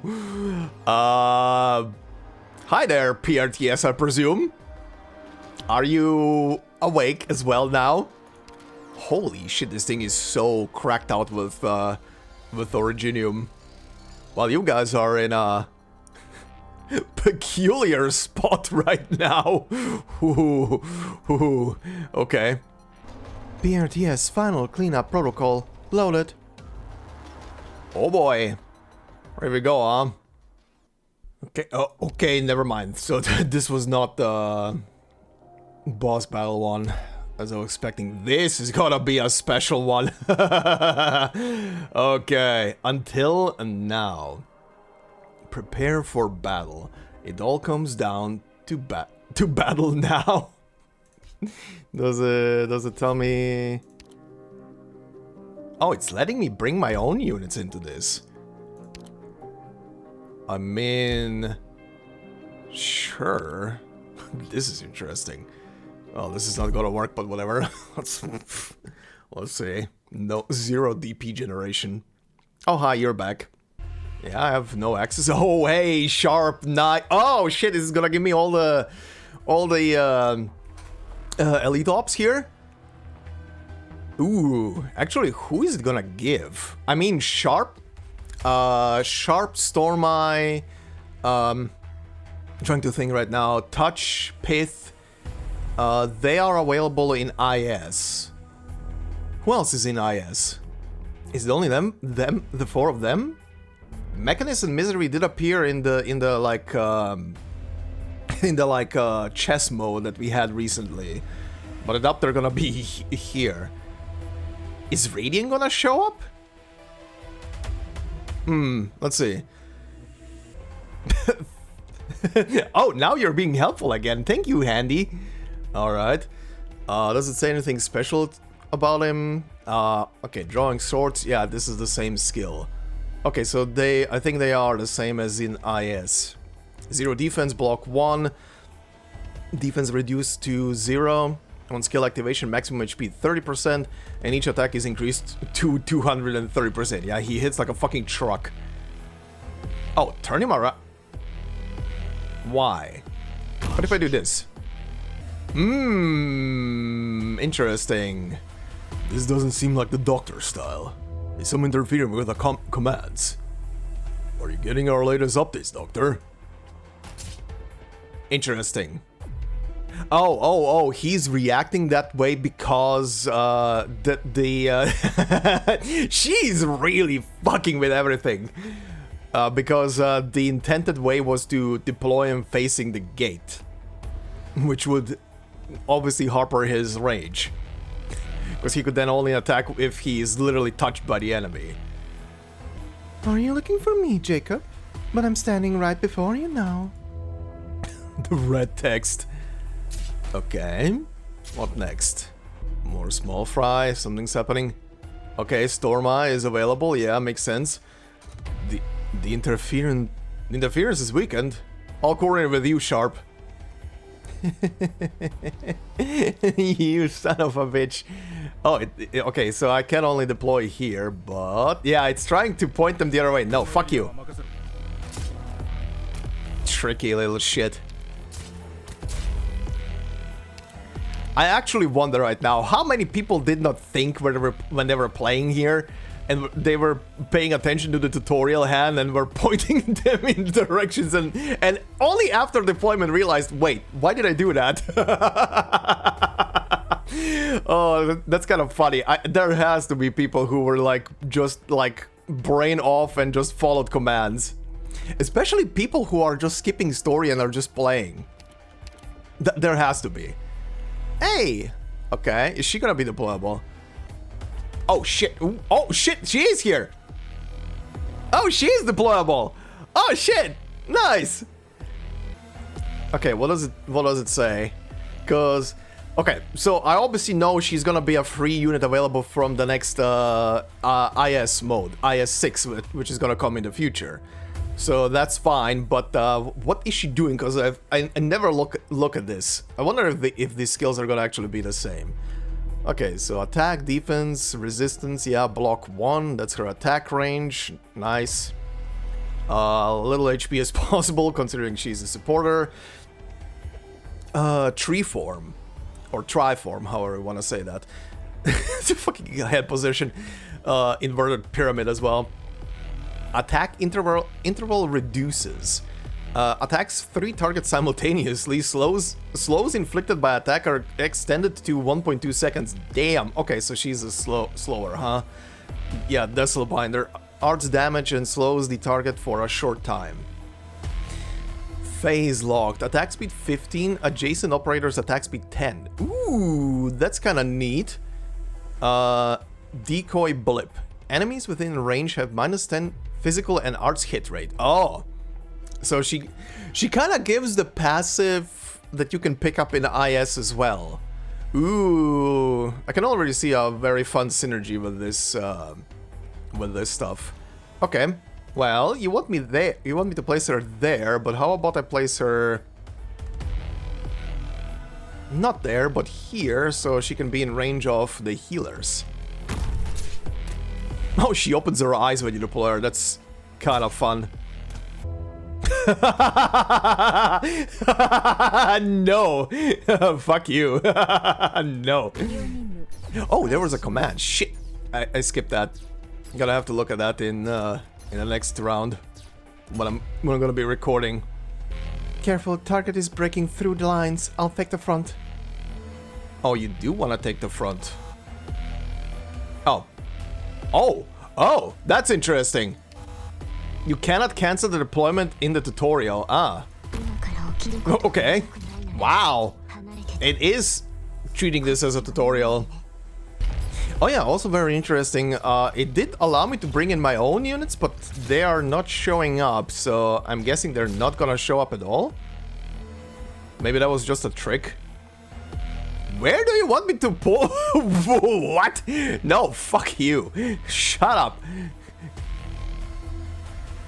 I mean, actually, that's kind of what I wanted to do, but and this works as well.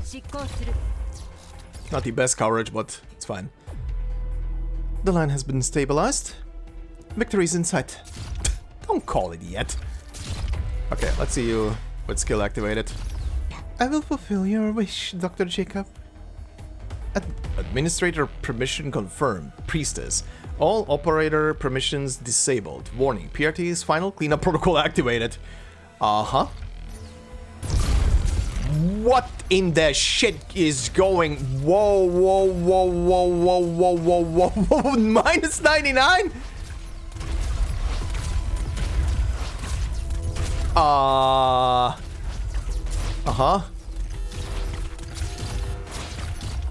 You cheating little shit.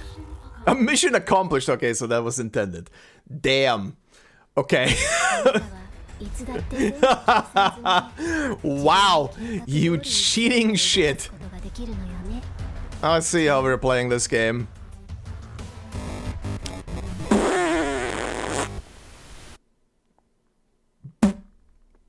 Okay, not gonna lie, that kind of scared me for a second. I really thought the game glitched the fuck out. What the shit am I looking at? Oh, I just noticed. You just won't give up. Yes, that's just like you. I'm glad you're back.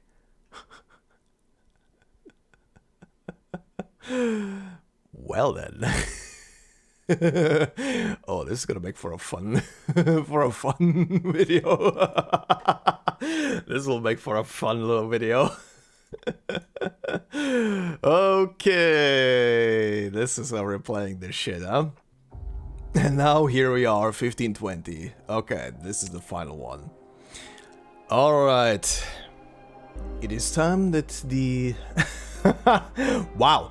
It is time that the Kal'tsit took the trouble to bloom. That unrest's heart started to beat. It's time for it to be time. It is time. Okay, sure. Is it gonna be straight into battle, or are we dealing with cutscenes? Oh, straight into battle. Wow. Okay. Okay. Okay. Okay, cool. Ooh. Excuse me? Oh, excuse me? Hold on. Need to vibe.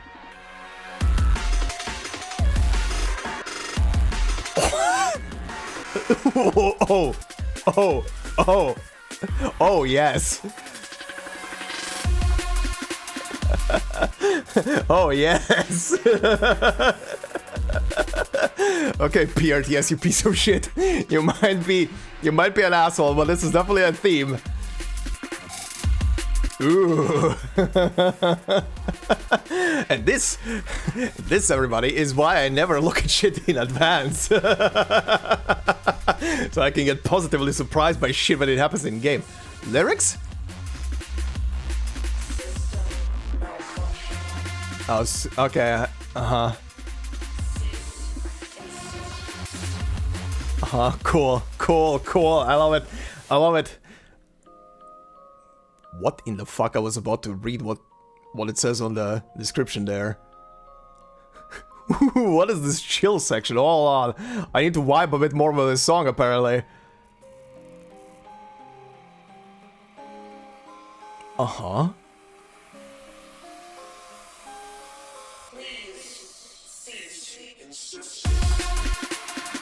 And we're back.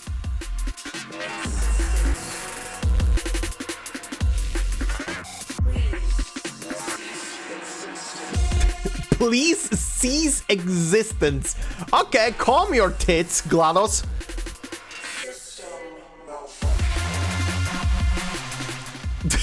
Alright, calm your tits. You know what the funny thing is? I'm probably gonna talk about this anyway, and you've probably heard me talk in the outro anyway of the video already. But the voice modulation that I was using for PRTS in the software that I'm using called Voice Mod, I tuned it down very, very hard. It's very shallow in its in what it is originally, and they obviously cannot use the original voice modulation and whatnot, or call it the original thing. But the original voice is called Evil AI, and the Evil AI, both by icon and the actual voice modulation, is based on GLaDOS.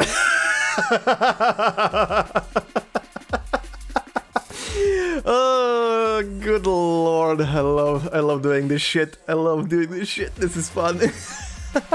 Okay, there's a bar at the top. Let's see what this is. So, PRTS source code. PRTS's source code has overwritten all permissions. It sets out to wipe all trace of you from Rhodes Island. Oh, fuck you. Okay.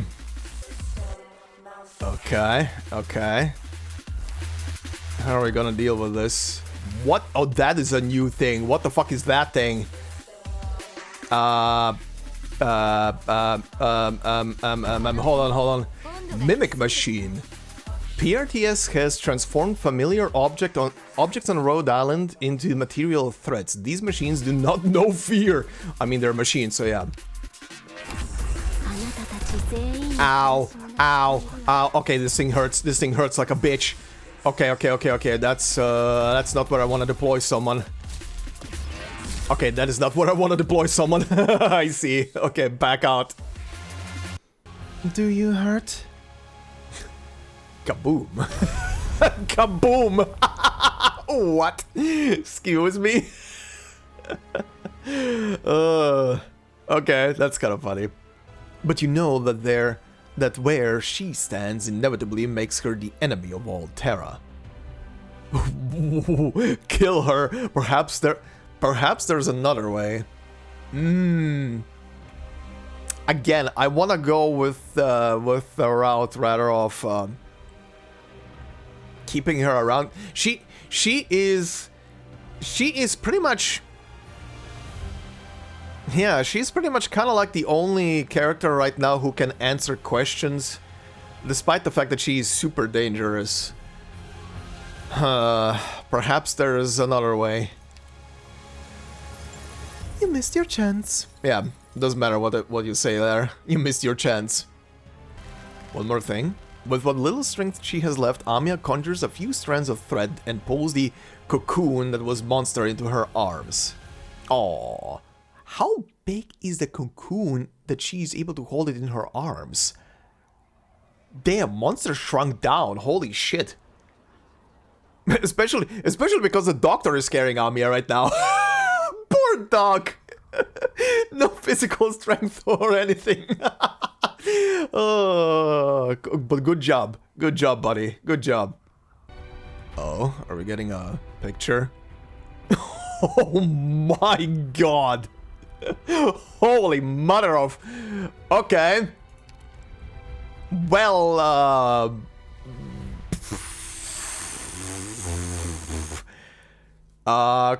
Closure? I hate to tell you this, but I don't think you're gonna sleep a couple of nights. Holy shit. Well, rip the landship. You hold Amiya in your arms. She's unconscious, but still holding the crystalline cocoon in her own arms. Yeah, that thing is really tiny then. Because, again, it's literally being, like, obfuscated by the doctor's frame.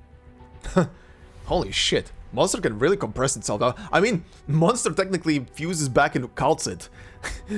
into her back. So... But yeah, that one is a bit different problem, because symbiosis and everything. It's part of Kal'tsit. So, oof. Oh. Hi, Vina. Been a while. Ooh. New Rhodes Island under construction, butchered on the Victorian border. 1 month later. Wow. Wow, so the contingency plan was to rebuild Rhodes Island. Hey, also look at this shit! A new reserve operator model that is not being put into an operator record and is actually being shown in main story for one. By the way, for everybody watching right now, if you were not aware, there is a ton of HR department and reserve operators with new art, completely new art, that have been for the past like years, or year and a half roughly, I think year actually, slowly put into operator records. Slowly put into them. Ever so often, I am every time shocked when I see a new one, and it's not in like a side story or in main story. In the main story so far, we've seen one new model, but that one was already used, if I remember correctly, in an operator record. This is the second one now. But this one is completely new. This one is actually new now. Also, Popcar again in main story. What the hell? Popcar is getting a lot of attention in main story. What the shit is happening with this? He's still locked up in medical. Dr. Warfarin grounded him. Dr. Warfarin grounded him. You're not getting out. Hey, here we go. Another model that was previously shown in operator records. Alright. We need to think of a way, Oh, hi! I mean, Alana is on the ship and Wormy and stuff, so yeah. Damn! I did not expect to see Ray actually in this story to appear. Oh, story, in the main portion of the story, right? Okay. Wow. A Ray smile. Holy shit. Not a deadpan expression like usual, but an actual smile. That is rare. I don't even remember if she smiled in the side story. I actually do not remember if she ever smiled in the side story. I feel like this is a new expression. Whoa, second. Oh, wow. Okay, yeah. Okay, they did say after all that that they're shipping all the different major components of Rhode Island out, or rather, saving them from the land ship before the operation started, and some stuff was going towards the Aegir as well. So yeah. Okay, so we are getting into contact with pretty much everybody to help repair the ship. Hey, making use of all our resources and companions that we established, right? We will reference our own databanks. Oh yeah, that's right. Right.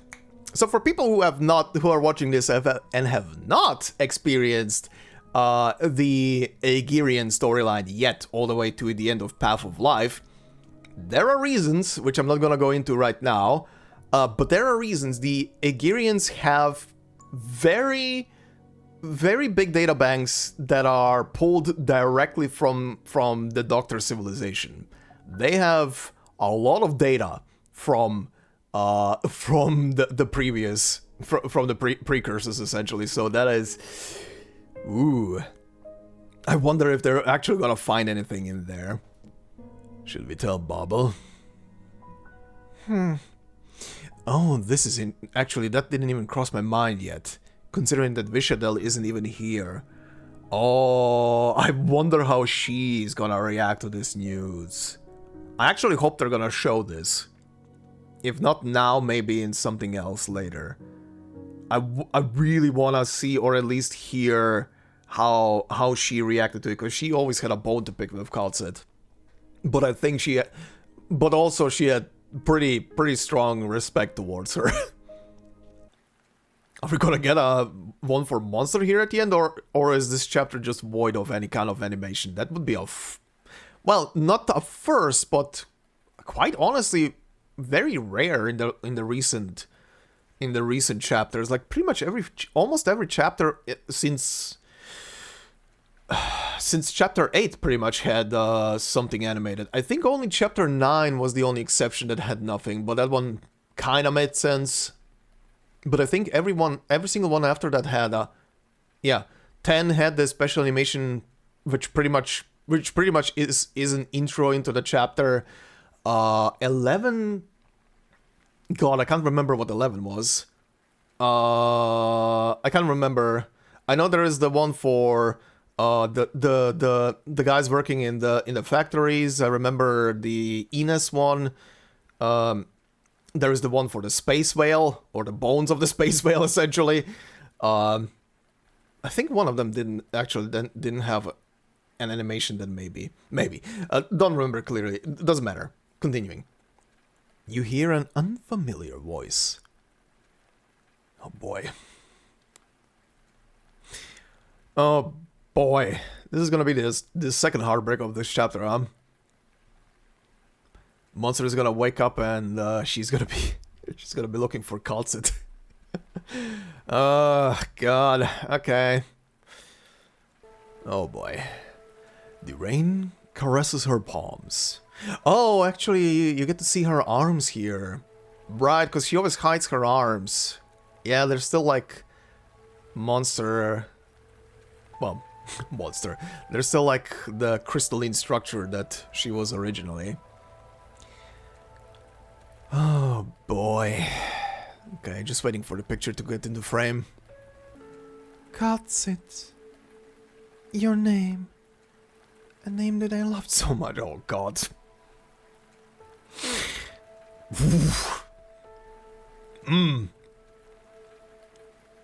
Okay. That hits me way more. That hits me way more than the other thing. The other thing was foreshadowed super hard, so you know, mentally ready for it, but ooh. This one hits way more.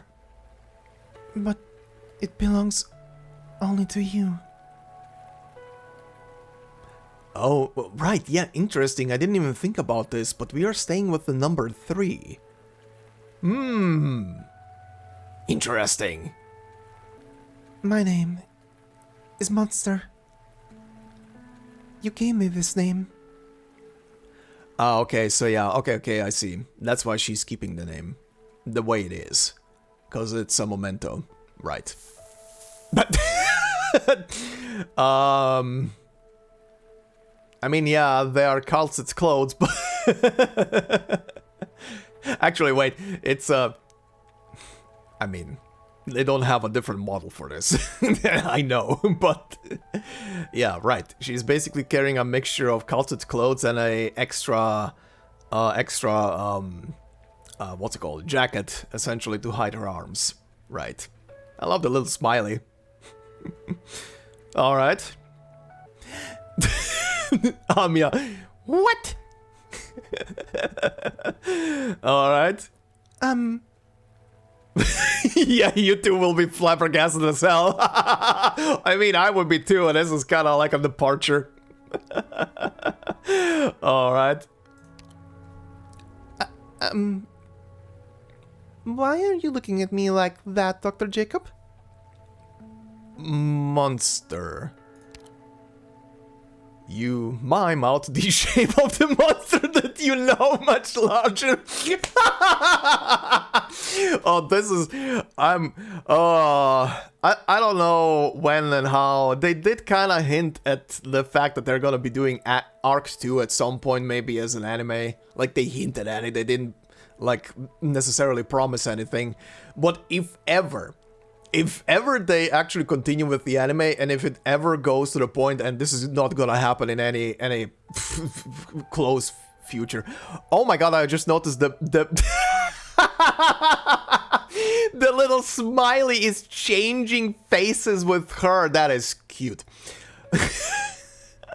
It's now green with a confused expression. That is funny. But yeah, if it ever gets to an anime, this is gonna be fucking funny to see the Doctor like mime out the shape of monster. Like, what the fuck? What the fuck is this? You mime out the shape of the monster that you know, much larger than the figure in front of you.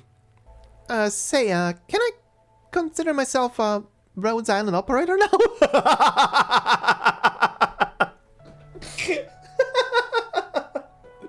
She's recruiting herself.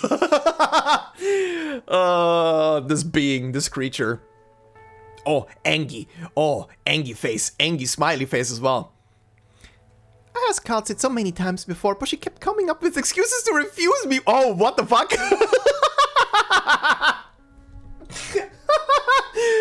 Okay, that's kind of funny. Original monster was already asking to be an operator. Oh, that is cute. That is actually cute. Give the doctor some space for a while, Monster. Right. Doc is in a bad mental space now. Monster is back, but Doc, like everybody else, was very heavily hoping that Kal'tsit would also emerge from the cocoon, but no.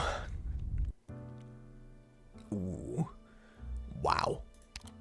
Wow. Also new music. Wow. A familiar voice. Aww. We can bring Kal'tsit back. Mm-hmm. Reading restricted log unknown. Yep, I did say we're gonna be bringing her back at some point. This would also not be the last time we see her. Well, that is gonna be interesting how she's gonna be when she comes back. I'm sure you too can walk alone. Monster.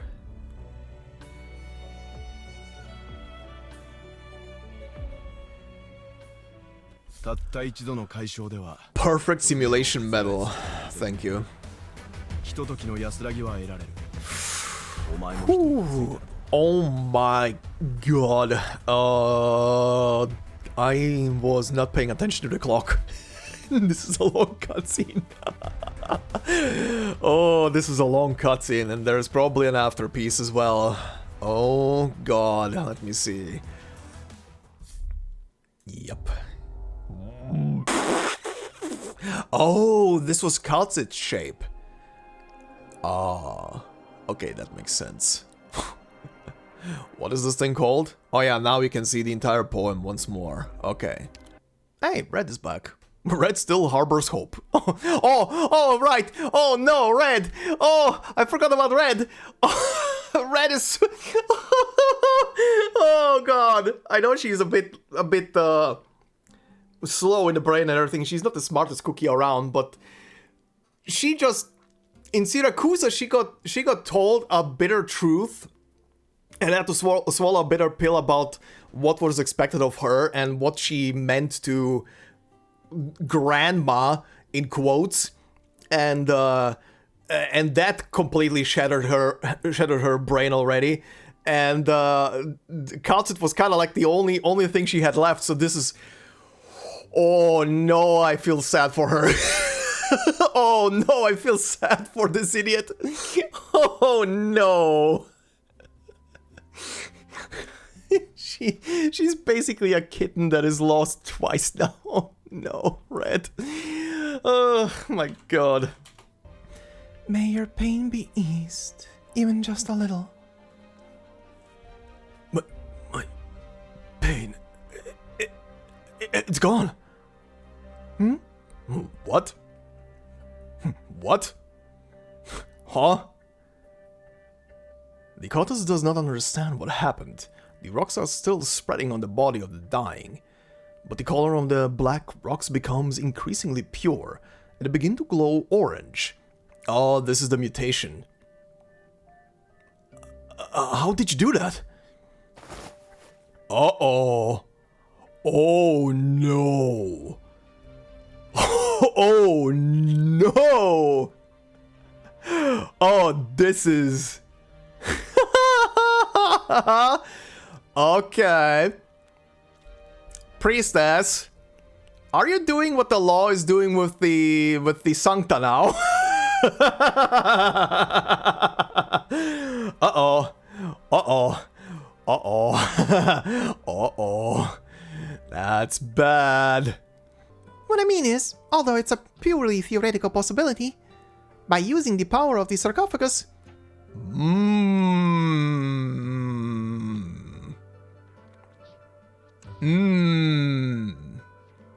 Okay. But which one? We can't go back to Rhodes Island for a while. There is only one other sarcophagus accessible to us. Oh, Chernobog.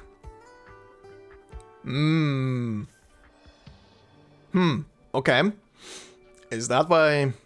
I mean, I haven't watched the trailer because I will not watch the trailer. But is that why Chapter 16 is supposed to be Ursus themed? Maybe? We'll see. Again, no spoilers, please. I do not intend to watch the trailers. I just know that the next chapter is supposed to be Ursus themed. Dissociative Recombination Episode 15 and hey, we did it. And now for whatever is after the credits. Priestess, of course. Sancta? Okay. You led us on a long walk, Sancta. I've decided to become a bounty hunter too. Oh! Hi, Oren! Hi, Oren! Is this your second appearance now in the main story? I think it is. Alright. Oren, huh? My hand should not be trembling. Yes, you should fear me, Sarkas. It's over. Wait! Monster! What are you? Oren takes a questioning look at his gun and sees a shocking sight in the reflection of the gleaming metal. His halo flashes frantically above his head. Uh-oh! Dazed and confused, he looks at his reflection again, and the devil that he is about to execute. They look exactly the same. Oh, I see. I see. I think I see.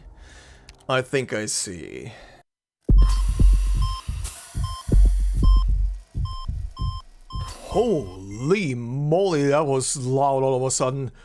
Whoa. Whoa. Okay, go down. Go down. I know I was just recording the intro that I'm gonna use for the operator record without the mic on. What the hell? I did not expect a heartbeat jump scare. Okay. Do you want anything to eat? Today's menu is carrot cake. Carrot pie and creamy golden carrot soup. Anya, your tastes are showing. You rabbit.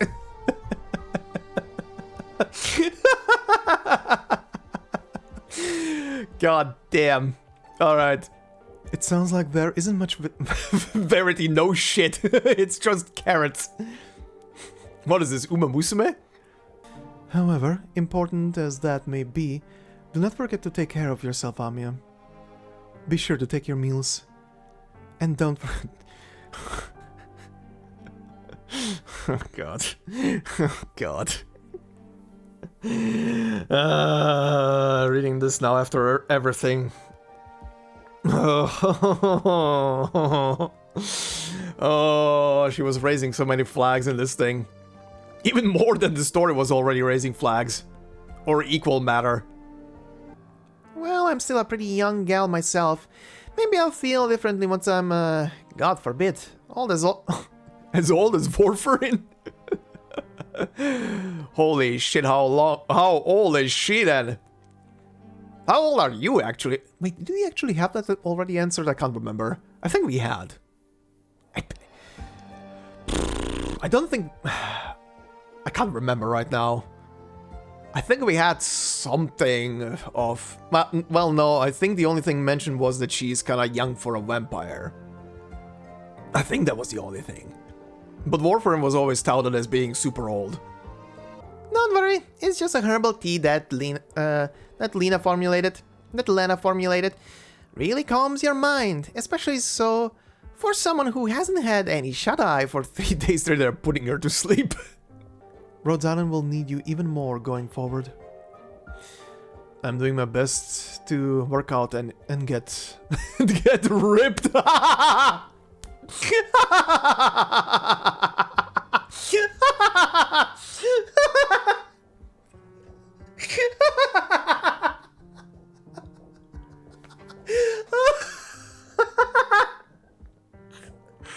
I don't know why. I don't know why it amuses me so much. The doctor's saying I'm trying to get ripped.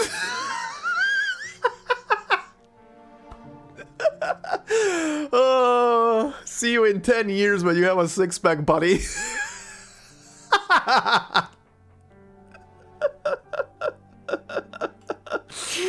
Oh, the doctor is trying to get gains. That is funny as hell. Oh, God. Oh, that was great. That was a good laugh. Oh, okay. I'm doing my best to work out and get ripped. So what's your medical advice for me?